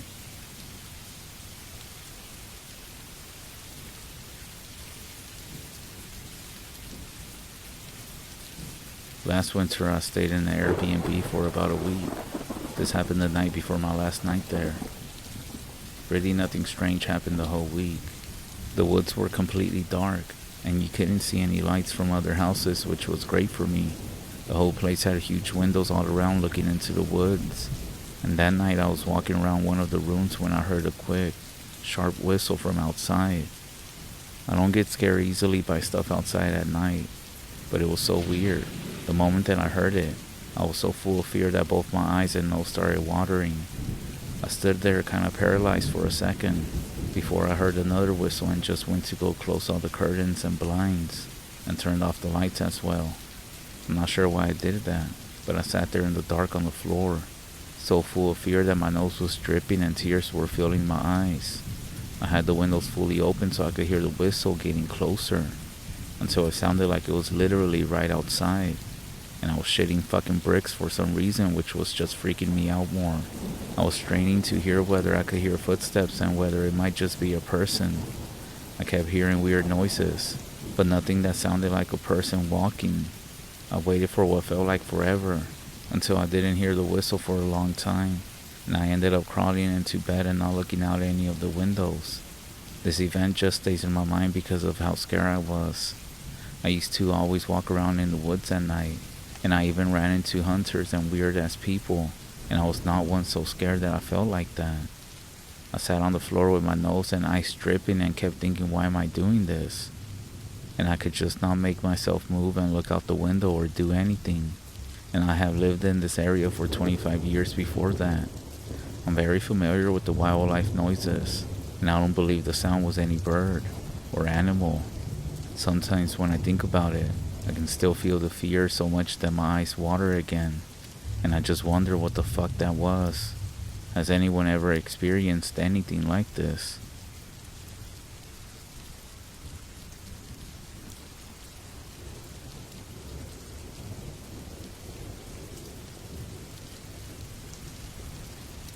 I live in Idaho, about 5 miles from a res. Growing up, we heard all sorts of stories and legends surrounding the reservation. I have to admit, I didn't really believe when it came to the things we heard. My best friend and I have always been drawn to the paranormal. Back when we were about 16 or 17, we decided we would go for drives on the res at night. I know one of the rules of the res is to never go out at night. But again, I didn't really believe in these things. So anyways, the area that we live in has a very close community, and our little town has just over 10,000 people. We basically have no crime, and everyone feels pretty safe. So driving around at night is no big deal. So we would go on these drives fairly often, with no experiences to note. But one day, we heard a story from someone at school about an abandoned schoolhouse on the other side of the res. Just passing the schoolhouse, there was a small bridge that went over a large farming canal. The story was if you drove to the bridge and turned your vehicle off, you could hear water babies. If you don't know what water babies are, there are many different stories and legends coming from Native American culture. I would advise you to go look them up. I mean, don't tell me you thought Skinwalkers was the only paranormal thing around Native American culture. So anyways, we decided that was going to be our next driving destination. None of us had ever heard a water baby cry, so of course we were interested. That night, after dark, we jumped in my car and started driving out there. The closer we got to the schoolhouse, I did start to feel a little bit uneasy. We drove past the building that was supposedly the schoolhouse and stopped on the bridge. I cut the lights and killed the engine. Silence. There was no sound, except for the rushing water below the bridge. We sat there for what felt like forever, but only about 4 or 5 minutes had gone by. We heard nothing but the water, and so of course we started joking about the story being fake, and decided that it was a bust, and to just go home now. The keys were still in the ignition, so I started the car, but nothing. The dash lights lit up, but it just wouldn't turn over. I never had any issues with my car before this. I tried a couple of more times while talking with my friend, not wanting to freak her out. But after the third time of trying to start it up, I turned to her and said, "I don't want to freak you out or anything, but my car won't start." Her eyes grew wide and she responded with, "Tell me you're joking." I wish I had been. We sat there for a minute just staring at each other, not knowing what to do. If we called my mom, there would definitely be some ass chewing for being out on the res so late, especially at night. So instead, we chose to call one of our friends that had a truck. If the battery was just dead, he could give us a jump. If not, he could tow us back to town. So we called and waited. Sitting in the middle of the bridge in my dead car, frustrated from the lack of experience and car troubles, we just wanted to go home now. But that's when I saw it. It's a well-known fact that the reservation has packs of wild dogs that roam around killing livestock, and there have been a few instances of them attacking kids and even putting them in the hospital. But this was no dog. I seen all types of wolves and coyotes, but there was no way in hell this thing was either of those. It was skeletal, like a malnutrition animal, and it was walking on all fours, slow and low to the ground. It was walking along the canal towards the bridge. I smacked my friend, making her turn to look and see what I was staring at. We both stare in disbelief at this creature, slowly coming towards us. I honked the horn. At least that was still working. But this is where things got really weird. This thing stood up on 2 legs, arms limping at its sides. I kid you not, I fucking screamed. I had never seen anything like this in my whole life. It stood between 8 and 9 feet tall and was staring right at us. It then took a couple more steps towards us. Me and my friend were frozen. We were trapped in my car that wouldn't even start. As it slowly started walking and getting closer, that's when headlights appeared in the distance. As the lights came closer, the creature dropped back to all fours and took off for the hills, where I assume it came from. Our friend pulled up to help us, and both my creeped out friend and I kept quiet about what we just saw. He walked up to the car, and I rolled my window down.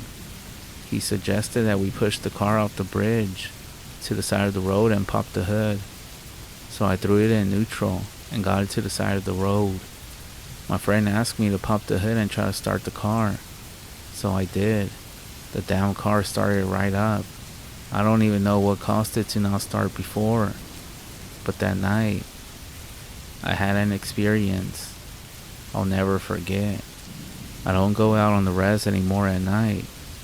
I learned my lesson, and I would rather not see whatever it was that night, that creature, again.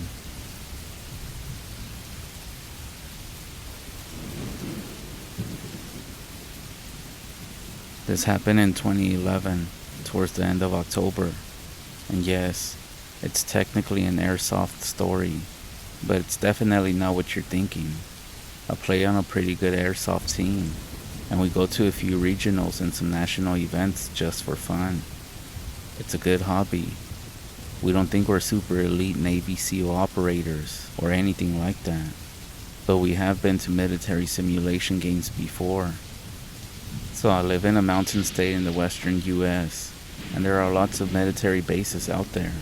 There's a camp in the border state that uses airsoft players to fill the opposing force role for special forces who come to train at the base.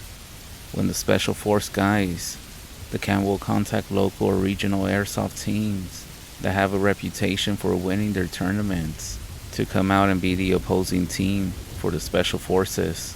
It's just so that they can get in some training against people that they aren't familiar with, which is mostly CQB, close quarter battles, and also MOUT, military operations in urban terrain.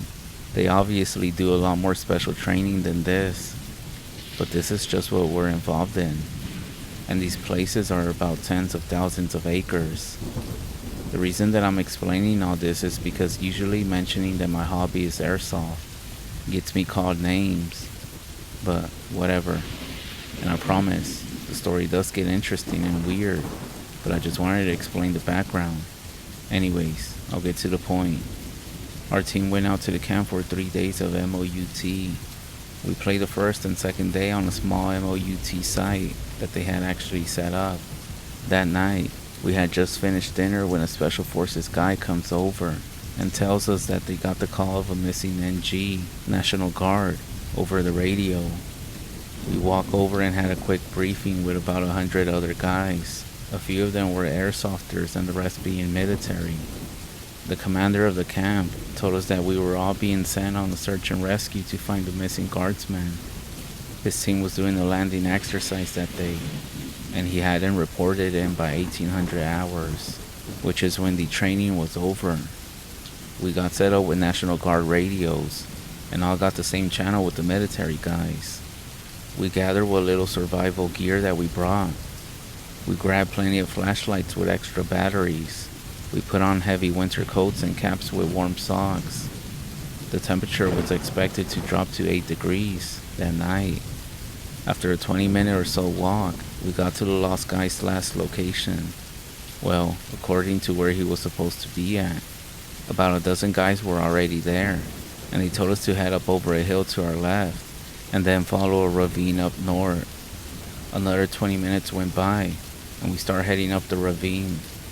Like I mentioned earlier, it was late October, so there were no leaves on the trees, except for pine needles, but obviously, those aren't leaves. We walked a few more minutes in the ravine, then hiked up a hill on a small dirt path, until we came to a crest on the ridge. It was too dark to see anything below us in front, and our flashlights weren't powerful enough to be used past about 150 feet, so we switched to our tack lights on our guns. I've been in the forest during the fall and winter months plenty of times, But this forest in front of us really creeped me out for some reason. All the trees were dead, but also very clustered, so it was difficult to see through them. On both sides, there were small cliffs with pines which blocked any moonlight and made the stand of trees that much darker. I could tell that a few other guys on our team were a little nervous too, but the fact that there were 7 of us total was some kind of consolation to this. The squad leader said that we were going to go through it because walking on the ridges would be too dangerous in the dark. So we walked about 50 yards down to the edge of the forest. At that point, we radioed back to command to let them know where we were and that we were heading into the forest. We also got on the main channel and let everyone else know too. Then we slipped into the dense forest, single file, and kept on hiking. We kept in contact by repeating our names every minute or so. This was especially important to keep track of our last man and make sure that nobody got lost. So about 200 yards into this dense forest, we start hearing crackling and rustling noises. This was at our 11 o'clock. We start calling out the name of the missing guy, but we get no response. We radio everyone to let them know what was going on.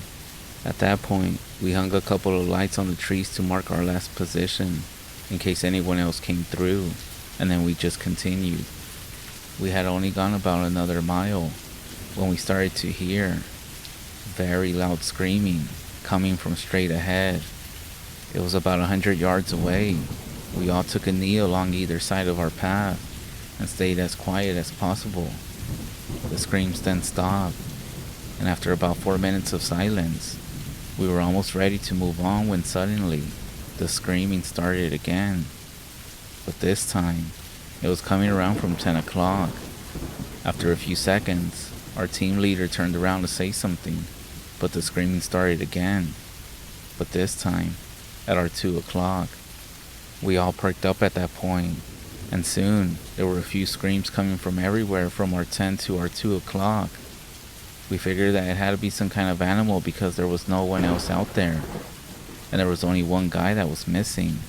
So we kept advancing, and the screams still continued, still from the same directions as we kept moving ahead.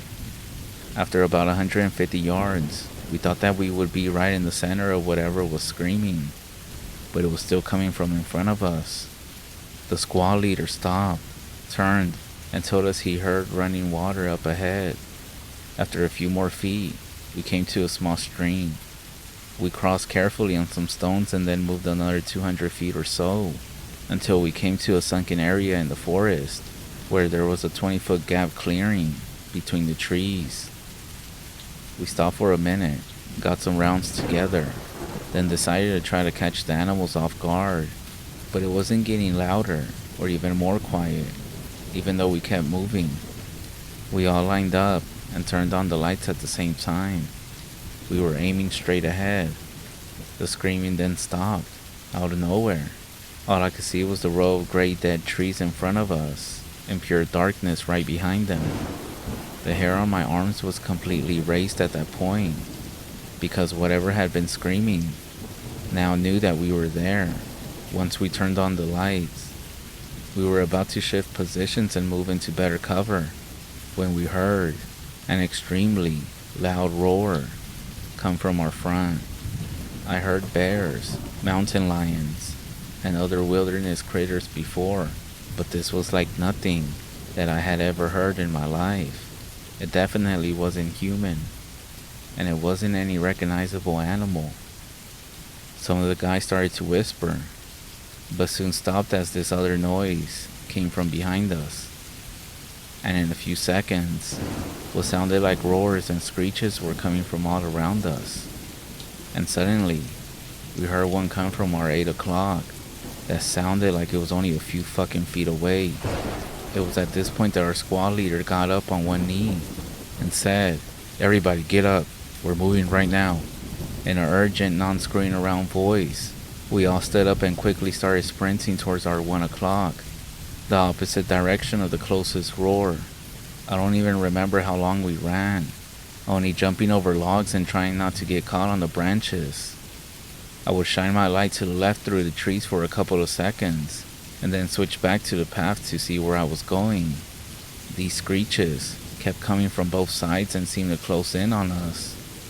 Lucky for me, I never saw anything with my light when I was running.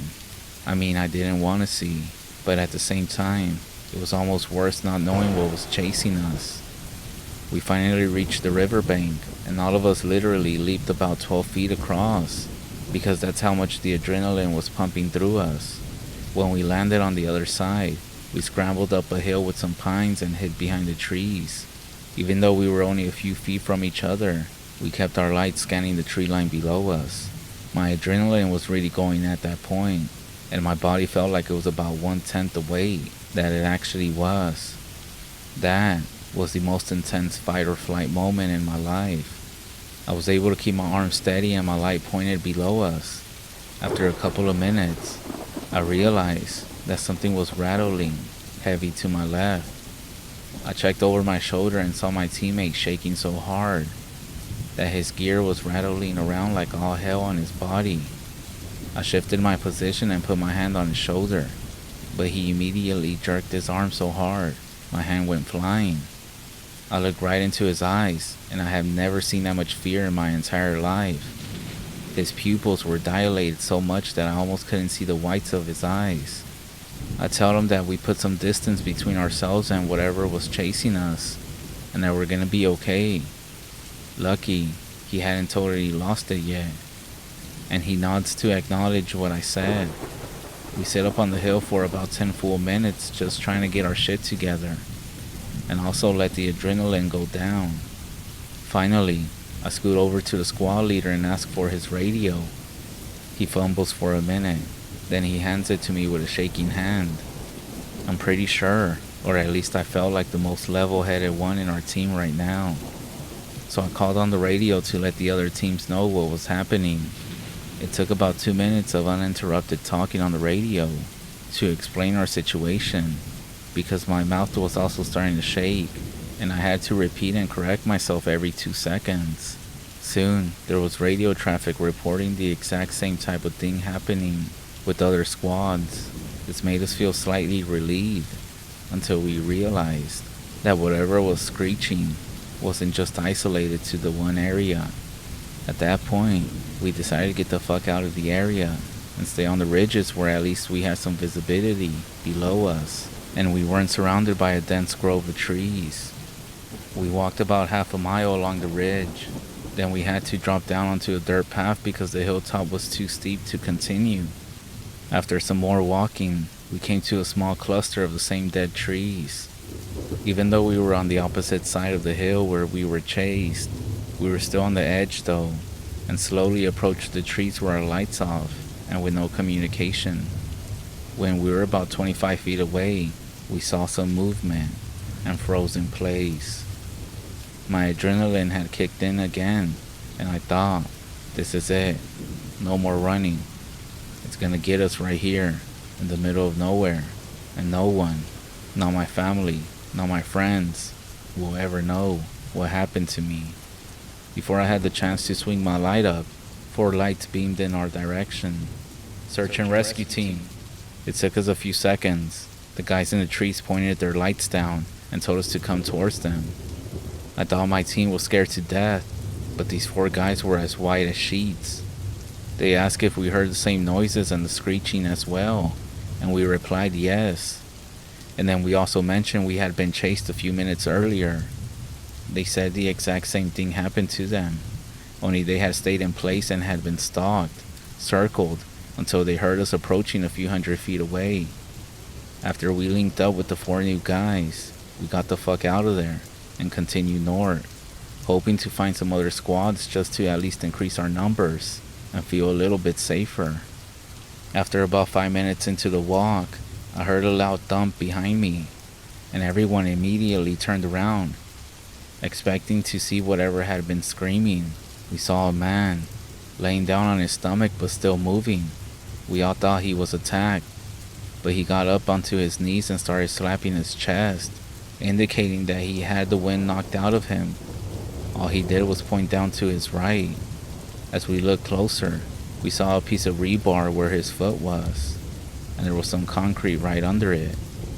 We all got around him, and someone helped him up, and the two squad leaders decided to check the area to our 4 o'clock. We only fanned out a few feet, but within a few minutes, we had found a small clearing with large cement squares in the middle. There were some metal railings blocking off the center of the cement, and the middle line was bisecting the center of it all. That's when we realized that we are looking at a nuclear silo, placed out in the middle of fucking nowhere. A few of the guys started talking about how we could just take shelter inside the silo, but most of the others were quick to say no, and it's too dangerous and will waste time. Still, a few people found the entrance. It's basically like a manhole, and they pulled off the cover. We start going over a couple of guys at a time to check it out. When I go over there, I shine my light down through the hole and circled around to get a better angle. I can see there's a ladder that goes down quite a few ways, but it's not until I stepped up to the edge of the hole that I can see the ladder goes down about 50 feet into pitch blackness, and there are several levels below it too. I started to get chills just looking down there, but it made me feel very uneasy. It's very hard to explain. It almost felt like there was something down there, staring back at us from the darkness.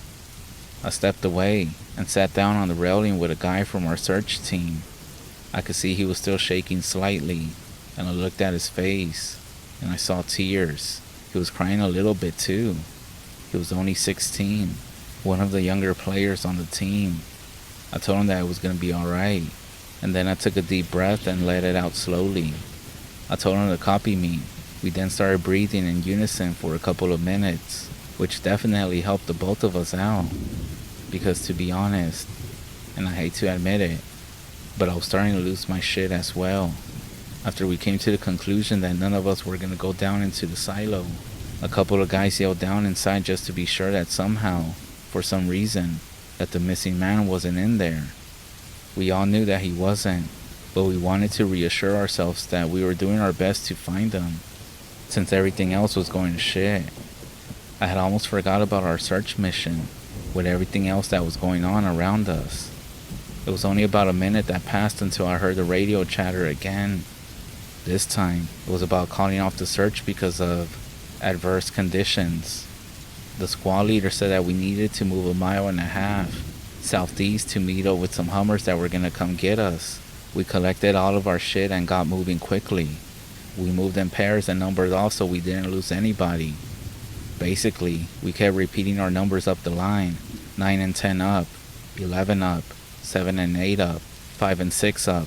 And once we got to 1 and 2, we started to the back of the line again. Another couple of minutes, and the trees started getting way too close together again. So tight that we had to slow down and slip single file between the branches and trunks. Right after we had all squeezed through, that's when we heard a piercing, shrieking sound, which was immediately followed by the most blood-curdling roar we had heard yet. And it echoed 3 times in the dense forest, and that's when we went into serious panic mode. We flat out sprinted the rest of the distance, about 1 mile, while yelling out our individual numbers occasionally. There were 5 grown men, and out of the 11, the rest were all over 16. I didn't hear a single voice the whole time that didn't sound panicked and terrified. I could hear the urgency in everyone as we were running. I started to get lightheaded from running 3/4 of a mile, but somehow I was able to keep going until they heard a loud thump behind me, and then what sounded like a dog growling. I yelled for my running buddy to come back, then looked behind me and saw the last guy in line, number 11, slowly running over on the ground. We both ran over, scooped him up under his arms, and got him to his feet. This is it. This was the moment that I looked up and caught something, a quick flash of whatever was following us. I can't describe what I saw. It was only a shadow in the trees about 100 feet away, but it looked so much larger than any animal that I had ever seen. As we turned around, I noticed that an 8-inch thick log that we had jumped over a few seconds earlier was now broken in half on the path, with splinters everywhere. Then, something screeched very loud about 10 feet to our left in the trees next to us. That was our cue to get the fuck out of there, And everything after this happened in frames because I was in flight mode. I remember seeing lights in the distance pointing at us. The whole time he kept saying, "I don't want to be the last one in. Let me get in first. Please, let me get in first. Don't leave me behind. I don't want to be last." I never heard that much panic in anyone's voice before or since then. As we got close to the Hummer, I looked up and saw the gunner, who had swung around the 50 caliber in our direction, and saw fear in his eyes too. And he wasn't even one of the guys on our team. He was a guardsman fully trained, and a grown man at that. He was truly scared. We threw our friend in the back of the third Hummer, then number 10 climbed in. I almost hopped about 4 feet into the cargo area. That's when I heard the gunner call out, "Contact 3 o'clock," and ask if he could engage. But the vehicle commander said no, and told the driver to step on it and get the fuck out of there. Nobody said a word on the way back to the base. When we got back, the National Guard guys were freaked out, and pretty much everyone else was shaking and didn't respond to questions right away. I don't know what the hell it was that we saw out there, but it wasn't a bear or a mountain lion. And even the military guys had seen it because they called out contacts and were ready to engage with whatever it was. I've been having goosebumps the entire time that I've been typing this up because of the memories. I haven't told this story before, until now. It happened at a very large military camp base in Wyoming in 2011. Apparently, they never did find the National Guard guy, who was lost, even when they sent out helicopters with front-facing thermal cameras, or whatever they are. And that's basically it. They never did find the guy. The command staff sent trained search and rescue teams over the next few weeks, and everyone who was out looking got debriefed with basically, "Don't ever talk about anything that happened out there." We all drove back home after that. It took most of us weeks to get over the experience, if we ever did. It was something that stayed with us, haunting our dreams for a long time. After returning home, I tried to resume my normal life, but the events of that night continued to weigh heavy on my mind. I found it very difficult to sleep, plagued by nightmares of being pursued through the dark woods by something. I couldn't shake the feeling that whatever had chased us was still out there, lurking in the shadows, waiting for its next victim. I did reach out to some squad mates, hoping that talking about our shared experience would provide some relief. It helped to know that I wasn't alone in my fear and confusion, but it didn't make the memories any less terrifying. In the weeks and months that followed, I became obsessed with trying to understand what happened that night. I searched the internet for any information that might shed some light on what we possibly came across, but I found nothing but conspiracy theories. Eventually, I came to accept that I will never fully understand what happened out there.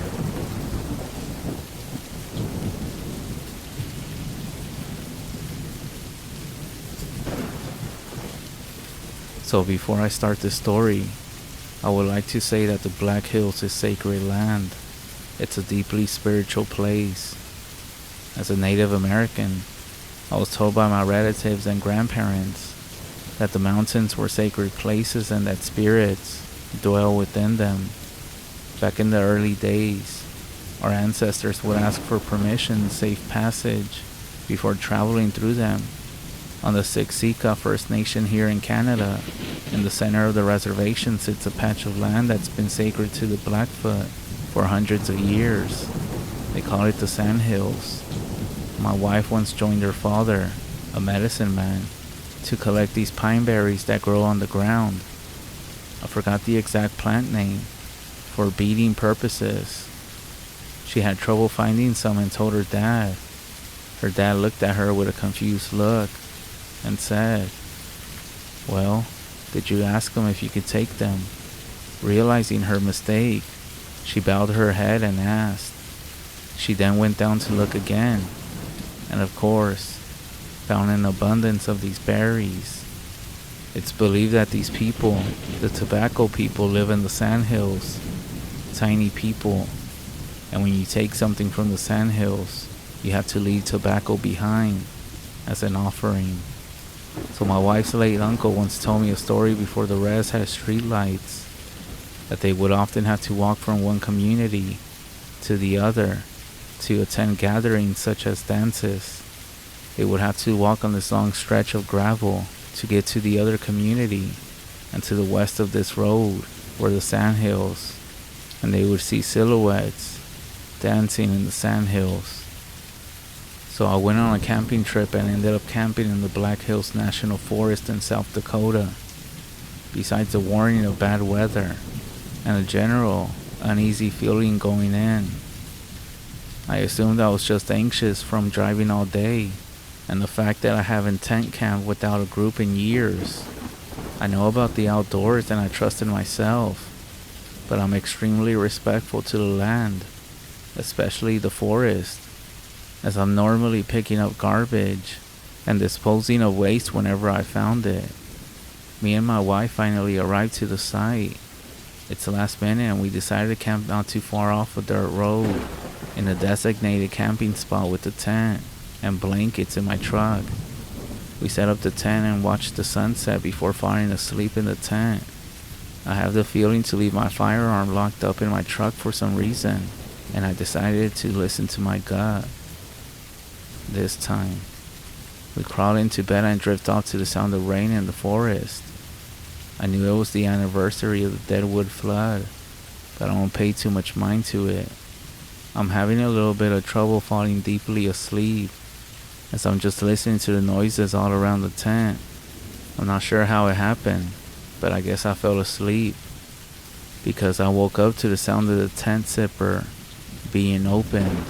I'm not sure what time it was, but I sat straight up, and that's when I saw a face of pure black staring at me in the darkness with a massive grin on its face. All I can make out is eyes and a smile. I'm frozen in fear and blink a couple of times to find it gone. My wife, who was laying next to me, is asking me if I'm okay, and I just say it was a nightmare, but I was okay and not to worry about me and to go back to bed. She falls back asleep, and I just lay there, frozen in shock for a few hours. I had crazy dreams before, but nothing like this. It was too real, and it was too vivid to be a dream.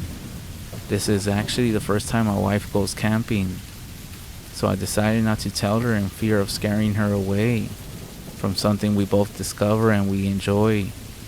I did teach my wife to leave everything better than how you found it, in this case before we arrived, and to be respectful and responsible of nature itself. So anyways, I haven't paid much mind to it until tonight, after talking about it with my roommate. I'm taking this experience more as a warning than an actual threat. I had spiritual encounters a few times in my life, all of which are very positive, and they guide me, but this was different. This pure black face that was poking its head inside a tent didn't speak a single word, and I was actually scared for the first time. We did end up leaving in a hurry with the excuse of getting on the road. I'm still very scared. I'm mostly seeking guidance about this situation with family members and to get opinions on what this could be. I'm not sure what it was, but I will let you all know.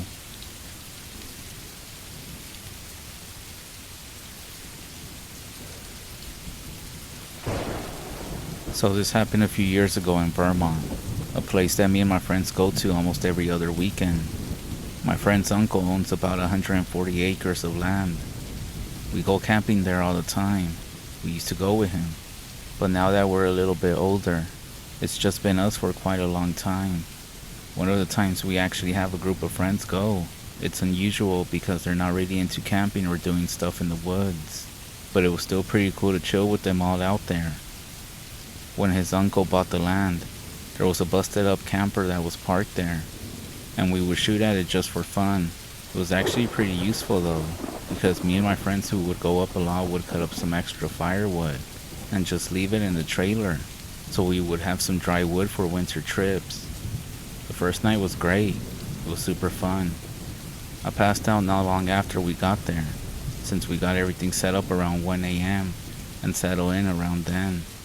The next morning, we do our hikes and stuff, and we're just loving life. Then we get back, and I'm just getting the fire going when I hear, "Guys, what the fuck?"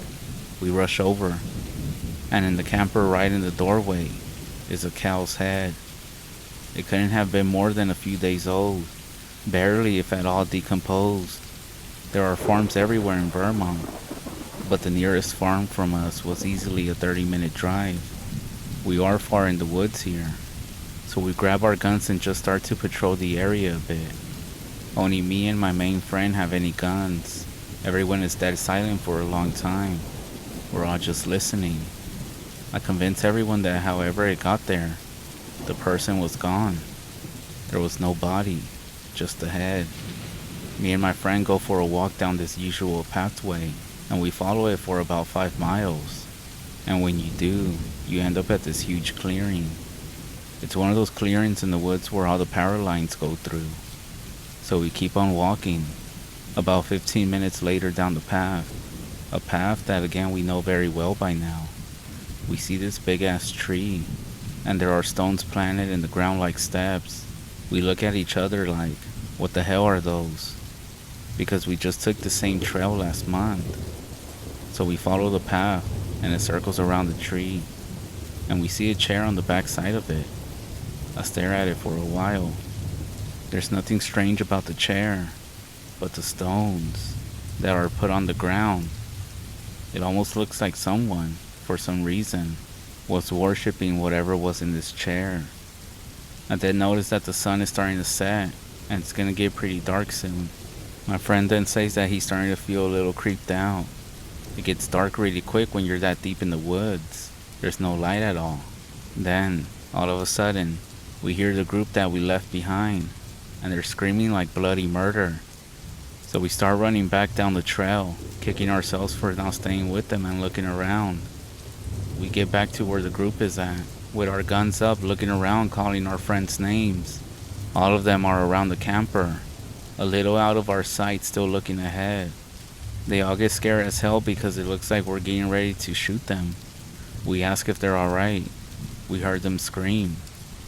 The look of dread on their faces is something I'll never forget. They were looking all pale, and all of them said that nobody was screaming. They said they didn't even hear anything. Me and my friend explained that we heard what sounded like a group of people getting killed, screaming. Finally, my friend decides that he's gonna go up to his uncle's cabin, which is about 80 acres away, and tells him what happened. So his uncle comes back to the campsite, and he sees the cow head. He looks at us and says that he's not screwing around or playing games, and he starts saying that we could get arrested for doing some sick shit like this, and that he was gonna call the police on us himself if he finds out that we did it. After asking and talking with everybody, he realizes that we aren't lying and that we didn't do it. Either way, the police get called. They see the cow head, they see the chair, but they're not really interested in it. I tell them about the screams, but they barely pay attention. If anything, they were only concerned with the cow's head. They tell us just to go home and forget about all this. Like, actually go back home, 2.5 hours away. I did forget to mention that this cow head, it was a clean cut. I mean, someone cut this thing's head off, and they did it very good. I have gone hunting before, but I hunt for food. But whenever me and my friend and his uncle go, we save the meat, and his uncle even tends to hide and we make stuff with it. But this was skillfully cut off the thing's body, and there was no blood to be found or the body. We tell the police that we're too far away, and we aren't gonna pack up to just go home right now. They simply tell us that we better leave, with our stuff, or without the stuff, but to just leave. My friend's uncle gets all what the fuck, and he starts sticking up for us. The police then whisper something in his ear, and they both look at us. That's when my uncle's demeanor just completely changes. He tells us to go home, and then him and the cop just walk away, and they continue talking. We were looking at each other confused, and we couldn't hear what they were whispering. But I swear, I heard something along the lines of some sort of cult. But other than that, we're really not wanting to leave right now, but we still do, because we don't want any more trouble than it's worth. My friend then calls his uncle that night when we all get home to tell him that we're okay. There's no answer, and it's really late at night, so we think maybe he's sleeping. He calls back almost every day for the next few weeks, and there's no answer. His uncle has literally avoided him from that day on as much as possible.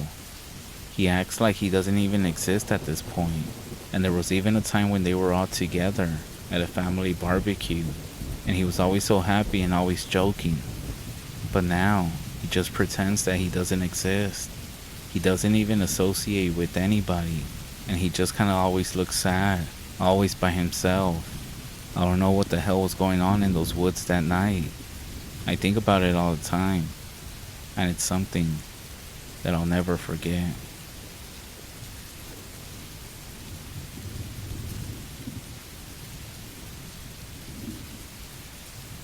This is a true story. I'll return to the spot at some point this summer and take some photos to add for reference. I've been sitting with the story for many years now, and it's not that exciting and scary as most of the stories that you might listen to, but it is creepy and eerie, and I wanted to see if anyone could give me an idea of what possibly happened. So my family, well actually my aunt, has owned a large piece of land, over 100 acres, in Connecticut for many years now. Her property is located in a state park that is mostly uninhabited and only visited by backpackers. Her land is well off of any main roads, and we have to drive through a lot of forest to reach her house. She bought the land and remodeled the old house that was already built on it so that it was more livable. And going up to visit her has always been my favorite thing to do. I have been going every year since I was a baby, and I have also spent many hours exploring the woods, the creeks, and the land around the house. We call it the farm, even though it's not a true farm itself. She does have some small horses, donkeys, and back in the day some other animals. The animals are on one side of the property, the area that has been cleared out for them to graze, get fat, and be happy. The rest of the farm is untouched woodlands. She decided to install 12-foot fencing around the property, even though it only encloses about 80 acres of the land that she owns. She explained to me that she couldn't stand the sounds of the coyotes right outside her window at night, and that she also had some creepy encounters while living there. She didn't go into the details of these at that time, since I was a young child. She does live alone, so I understand why she wanted to feel a semblance of security in those deep woods. We are originally from down south, so being in this type of environment was new to all of us. Anyways, despite being unfamiliar with the land, I eventually learned to navigate the area very well as a kid. I had a few favorite spots, and one was up a small foothill in the deepest part of the woods. I would go up so often that eventually a small path was established in the brush, and I would bring my cousins with me to show them my little hiding spot. In 2008, when I was about 10 years old, I took a summer trip to my aunt's and brought my best friend Alex with me. She and I often took trips here together during our childhood, and this was not her first time joining me to the farm. I remember we were in the woods at my favorite spot, sitting together and listening to Katy Perry, while playing Doodle Jump on our new iPod Touches. This actually makes me laugh to remember, but we were just trying to enjoy some nature while getting our fill of new tech, I guess. We were there for a while enjoying ourselves and talking about random kid stuff, when suddenly there was this change in the air, almost like a suffocating stillness and silence came upon us in the woods. I paused the music and looked to Alex, who was already staring at me with a worried expression on her face. We stayed still and silent for a minute, looking around, listening to the woods and searching out for any familiar sounds that normally echoed throughout the day and night across the farm, but there were no birds. no summer bugs, and the trees almost seemed to stand frozen in place. It's like if the wind that normally rustled their leaves also left us completely. It was a terrible feeling, and I knew Alex was feeling it too. That's when we heard the sound of footsteps coming from even deeper in the woods. It took a moment for me to figure out what the sound was, but the rhythm of weight being picked up and put down on leaves and brush was impossible not to notice. It was bipedal and heavy, and it was coming up towards us from a steep slope down the side of the mountain. I remember thinking it was impossible for a human to move so easily through that part of the woods, since it was very thick with fallen branches and trees and rocks, even making it hard for a small kid to navigate, let alone a normal grown-up person. It felt as if the woods were laying still, waiting for the footsteps making their way swiftly up the steep incline towards us. "Do you hear that?" I asked Alex in a whisper, and she nodded. "It sounds like footsteps." I continued, and she nodded again, looking like she was about to burst into tears. I took her hand and began running down the makeshift path with her, trying not to fall or let her lag behind me at all. We did not stop until we reached the house. I don't think we told anyone that day, because we were just too shaken to even understand what might have been out there. The next day I asked Alex if she would go back to the spot with me. She did hesitate for a minute at first, but eventually agreed and said we could go look for signs of another human. We made our way back, nervous, but determined to discover what had invaded our little spot. When we reached the spot, I looked down towards the direction when we heard the footsteps. I think I even slid down a little bit to investigate in the brush and leaves. I didn't go too far because I was about to lose my nerve, and I hadn't noticed much anyway, so I quickly climbed back up to where Alex was waiting for me. We decided that it must have been some sort of animal, despite every logical explanation indicating otherwise. I knew what deer sounded like, and that was not a deer, but I wanted to forget and have fun again. We took our iPods out and began the same ritual of relaxing and playing games while chatting about nonsense. It seemed like things were back in their natural state again, so we quickly forgot about the terrifying experience and let our naive childlike wonder take over. After a little while, that's when the stillness returned, and it happened so quickly. This time, the footsteps started. Immediately, they were loud and coming from a different direction. The best way I can explain the location is that it was in a similar spot to the day before, but somewhat more to the right, where the forest was very dark and the incline to reach us was less steep. I didn't want to wait too long to run, but it was long enough to realize that the sound was faster, closer, and definitely not a fucking deer or a bear. I didn't look into the woods too closely because I wanted to get the fuck out of there, and was even too scared to see whatever it was. I knew it was close enough that it would be upon us at any moment if we didn't start running, so without saying anything, Alex and I took off and ran as fast as possible out of those woods. It's not a super exciting story, but that's my first creepy experience in the woods. I have since had more, as I'm now a backpacker and love the outdoors, but the experiences back in that farm have always been the most bizarre. If anyone has any ideas about what the fuck this was, please let me know. I think about it every time I go into any woods. By the way, the area that we were in is pretty far away from the main house and also any other civilization. We did ask my aunt if there was any men on the property, and she said no. She also confirmed that the gates were always working, even though it wouldn't be hard for a bear to breach them or for a fox to dig underneath them. If anybody has any ideas, let me know.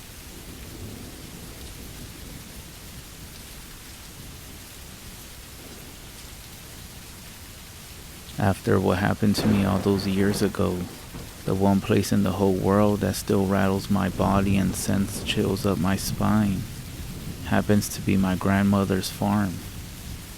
When my parents and I would go visit my grandma's one-story farm every 3 years, I was put in the same room. The room and all its velvet blankets and puffy pillows had a cozy vibe to it, along with the rest of the house.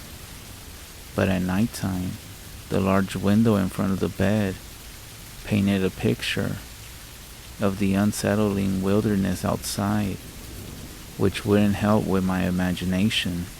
And ever since I was 6, my brain terrified me with that imagination, using vivid nightmares, sleep paralysis, and everything else in between.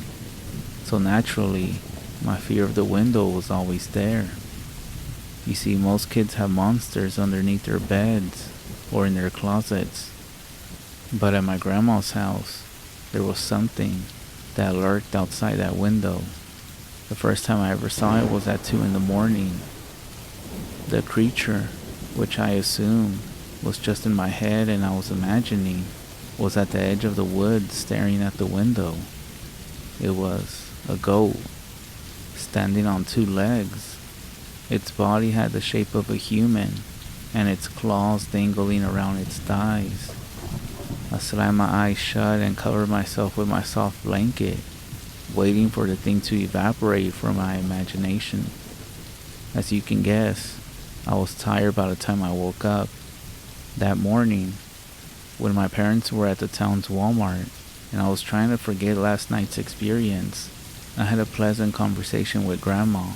We loved to talk, and we had a special type of chemistry that transcended our generational differences. Curious about her farm, I wanted to know about all her animals. "Well, we have all sorts of animals," she said with a grin. "I have chickens, peacocks, sheep, hogs, ducks, horses, ponies. I have just about any animal on this farm, besides any kind of goat." "You said any goat?" I said, recalling the form outside my window. "Why, don't you like any goats? Can't you milk them and make cheese?" Grandma's face darkened, and she stroked her fingers through her gray hair as her eyes stared into space. "Well, according to some people, after God created sheep, the devil, in an effort to desecrate God's sheep, created different kinds of goats. Angry after the devil disgraced his sheep, created a wolf to eat the goats. In a massive tantrum of rage, the devil bit the tails of the goats, marking them as an unholy animal. Then, with a quizzical and hard to decipher face, she said, "I thought you would have seen it by now. Haven't you?" I knew what she was talking about right away, and it seemed I would burst into a fit of scared shrieking and crying at the thought of my grandmother confirming the thing outside my window was actually real. I tried to rationalize the situation, thinking the goat-like creature was just a dream, and that what my grandma said was unrelated. But at the sight of my distress, my grandmother destroyed that idea with the opening of her mouth. "It won't hurt you if you stay inside at night, so there's nothing to worry about." It was supposed to be a comforting statement, but her actually confirming this made it worse. Grandma pretended to forget the conversation, never speaking of it for the rest of the trip. When the night came, I decided to sleep in my parents' bedroom, where the bed faced away from the window, but I swear I heard a glassy tapping from behind me. Lucky for us, my parents and I left the farm the next day, leaving behind the forest and fields of Maryland. But 3 years after this initial incident, after blocking the creature from my memory, I saw it a second time at 11 o'clock at night. I was half asleep on Grandma's couch to the sound of the TV when a reporter shouting, "Breaking news." My eyes initially darting around the room and my brain adjusting to consciousness. I was in shock as I saw the creature hunched over in front of the living room window. The half goat sprang from the window and ran into the distance on its 2 legs. I slapped myself. Snap out of it. But nothing could stop the memories of the creature and what Grandma had said about it. I paced around the room with adrenaline flooding my body. wanting to flee, but not knowing where to go. With a few sleeping pills, however, I willed myself to sleep, with the living room curtains drawn. The morning after, I found a note on the kitchen table. My parents were shopping, and Grandma was at a doctor's appointment. I was alone in the house, and me wanting to find out what was going on, I plugged in my grandmother's outdated Macintosh for a bit of research. Half goat, half man, I typed, which brought up a Wikipedia page on different kinds of cryptids. Not exactly what I was looking for. Goat creature in Maryland, I corrected. And as soon as I hit search, Google presented me with another Wikipedia page. This one on a creature known as the Goatman of Maryland. This was exactly what I was looking for. The Goatman of Maryland is a legendary half-goat, half-human creature that has the head and the hind of a goat and the body of a human. The rest of the page went on to explain how the locals suspect the Goatman is either a failed gene-mixing science experiment or a demonic spawn of the devil, as Grandma had said. For the rest of the week, I saw it every single night. Whenever I was trying to fall asleep in my room, it would be staggering around the clearing outside my window.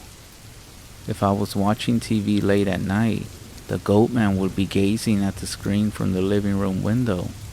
And on the last day, when I was feeding Grandma's peacocks in the evening, she came to bring me inside after she saw it approaching the farm. By the end of the second visit, seeing the Goatman was something normal. And with the occasional reminder from Grandma, I respected it and its personal space. 3 years later, however, my third visit to Grandma's ranch showed me what happened when you didn't honor the Goatman's boundaries. On the local news, there was one headline stirring up the rustic community: 10 professional boar hunters killed in animal attack. My parents thought it was horrible, but Grandma and I shot each other looks of shared knowledge. The next morning, the paper arrived at the farm, where the hunting tragedy made the front page. The night before, police found 10 hunters mutilated to death by a wild animal. The hunters' AR-15 magazines were completely full upon dying, and local authorities are stumped as to how none of them could have gotten a single shot off.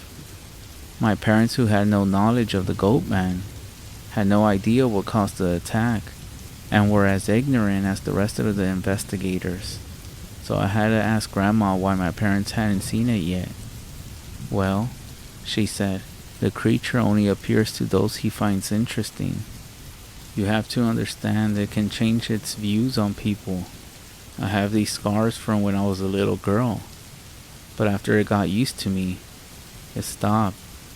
My parents, who were your great-grandparents, were demoted to the low end of the thing's opinions. Their passing and my survival go-to show how unpredictable it can be. I was shaking, even more freaked out by that. The thing had attacked Grandma when she was young, and it seemed like the Goatman could change its opinion of me in the blink of an eye. It almost seemed like I had developed something with the creature during my last visit by seeing it all the time and watching TV with it. And not once did I ever go outside at night when it was in charge of the farm. I respected it. Could it really forget all that? Or was I reading into Grandma's statements more than I should have? In the visits following that year, I read some news articles about mutilated hikers, missing campers, and farm animals turning up dead. The Goatman was getting more aggressive. One time, the creature looked right into my soul with its black, empty eyes, and for the first time since my initial viewing of it, my body gave to the most feared dread I had ever felt. The more violent the news stories became, the more I felt that the goat was getting more aggressive. Grandma even ended up buying more curtains for the house, acquired a better lock for the door, and actually went to a shooting range to learn how to use a shotgun. It came to the point where I was trying to make peace with the creature by leaving pig food in the field for it to eat, but instead, it snatched one of the hogs from the pig pen and ran into the woods. On the last day of the visit, I woke up to the sound of ear-splitting banging on the front door. Grandma was gripping her new shotgun, and with my dad holding a baseball bat, they waited for the intruder to burst through the door. Yet the banging subsided after a few minutes, the chirping and croaking of insects and frogs replacing it within the hour. After that incident, we didn't visit the ranch for 5 years, and I was nearing the end of my high school by then. My parents actually encouraged Grandma to move out of the house in light of people in her town being discovered murdered in their own homes. But being the stubborn grandma she was, she decided to go against it.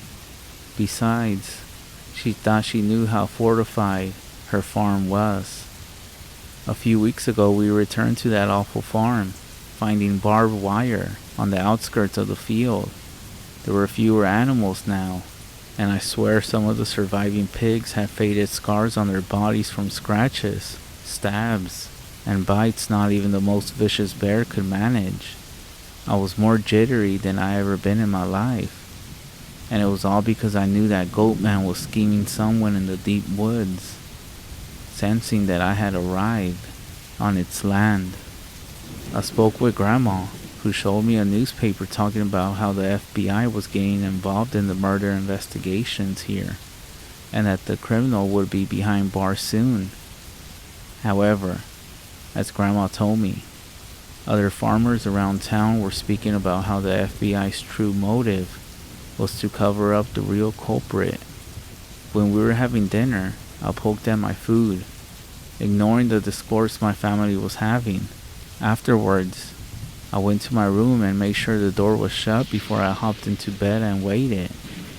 After hours of anticipating, in the field beyond my window, the monster dragged the bloody body of a peaceful doe into view. The goat man ripped the deer's intestines out and bit into the insides with its evil-loving fangs, spilling blood onto the moonlit ground. It turned its head to face my direction, hurling a piece of deer at the window. I jerked as blood splattered against the pane like a sheet of rain, startling me to full awareness. Me rushing from my bed to get a closer look at the field, I saw the goatman had left behind the body of a deer. It was mocking me, and I was sure of it.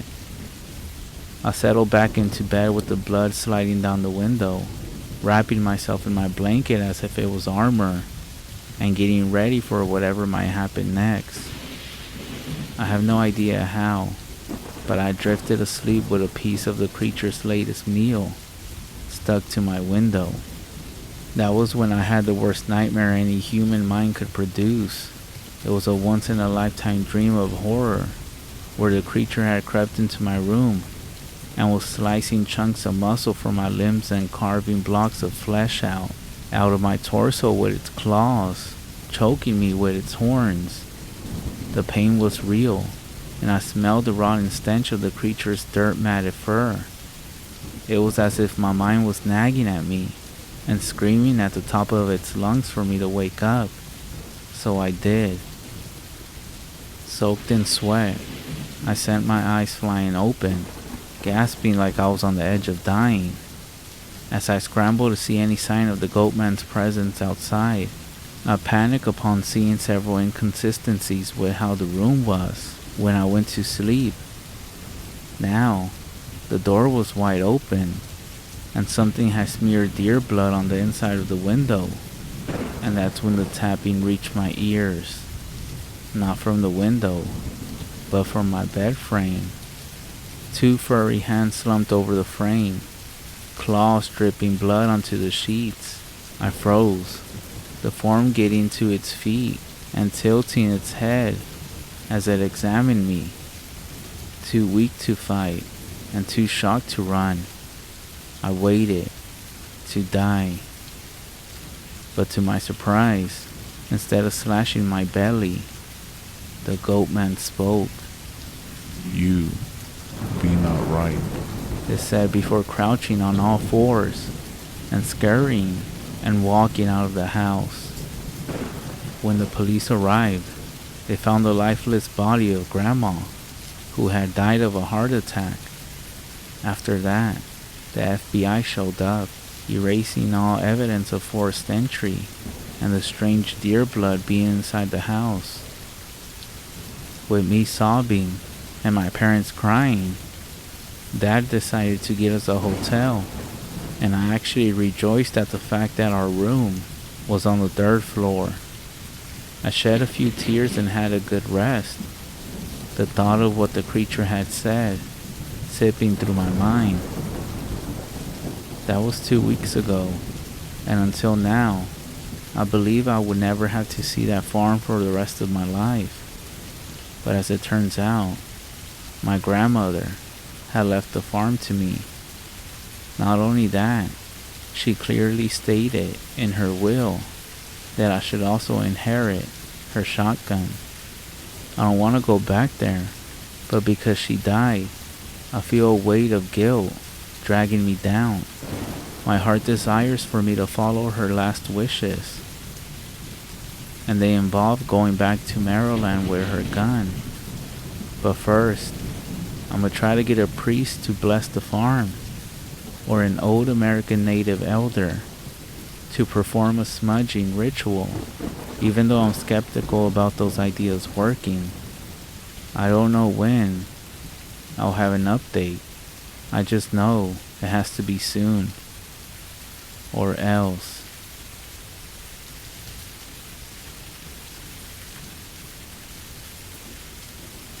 I wanted to share something that I experienced as a child. I'm somewhat a believer of the paranormal, but the analytical, rational side of me always begs to differ slightly. This story is also very true. My grandmother isn't one to play around, especially about something like this. I'm not sure if you all will believe me, but I do want to say that this absolutely scared the crap out of me, and still actually does. So I thought I would share. I apologize in advance if I don't format my story correctly, or isn't as eloquent as other stories. I was about 10 or 11 years old at the time of this story. My mom wasn't home. I can't remember exactly where she was, but it was just me and my grandma on this one night. It was around this age that I had discovered whistling, how to do it well, and I found myself doing it quite often. At nighttime though, my grandma didn't like me doing it, and kept telling me not to whistle at night, and how it wasn't good. Despite her countless warnings, I just couldn't stop. It was a bad habit that I found myself doing without even thinking. So I'm not sure if you guys know already, but apparently whistling at night is really bad. My grandmother said that when you whistle at night, it's basically an invitation for the spirits to come to your house, or something like that, around that definition. Now, my grandmother is a firm believer of the paranormal. She has experienced a lot of stuff, but being young, I obviously didn't know that. Just as a side note, she has this thing with mirrors at night, and avoids them. It's really bad apparently. I'm pretty sure it stems from a deep cultural belief, one of which I have almost no knowledge of, as I was born in a different country, and so I'm not subjected to her cultural beliefs. After the whistling incident, and realizing my grandmother doesn't do certain things for no reason, I developed a fear of mirrors, even though I didn't really know why. I know it's kind of stupid. I might ask her one day. Moving on. Being the dickhead that I was at the time, I didn't listen, most likely due to the fact that I didn't really believe that such a thing was possible. This night was no different. I was whistling to my heart's desires. Everything was going as normal that night, and I slept in the room at the very back of our house. My grandmother was in the room just outside of mine. It was kind of like a sitting room. I'm not sure what Americans call it. The lounge, I guess. I was sleeping away until my grandmother shook me to wake up. I'm a very heavy sleeper, but when she began to wake me up, I got up right away, and that never happens. As soon as I woke up, I could see the fear and shock in her eyes. I will never forget the way she looked at me. She told me I couldn't sleep in that room, and instead made me sleep with her in one of the rooms at the front of the house. So the rooms from the front to the back were pretty far away.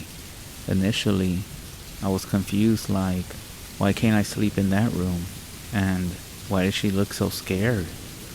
She didn't tell me that night, but the next day, she asked me if I heard anything that night, and I said no. She then told me that while she was in the other room, she heard someone standing right outside my window, whistling. I always wondered what would have happened if my grandmother wasn't there, or if she didn't hear it.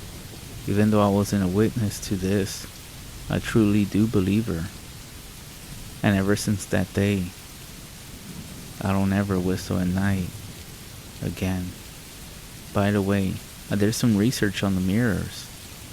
I found out that if you sleep in a room that has a mirror in it, and that you can see it from where you sleep, and an open window, you're basically calling your dead ancestors to come knocking. So let this be a warning. If you're in bed tonight, in your own room, and you can see a mirror from where you're at, I would recommend you get rid of it. That is, if it's not too late.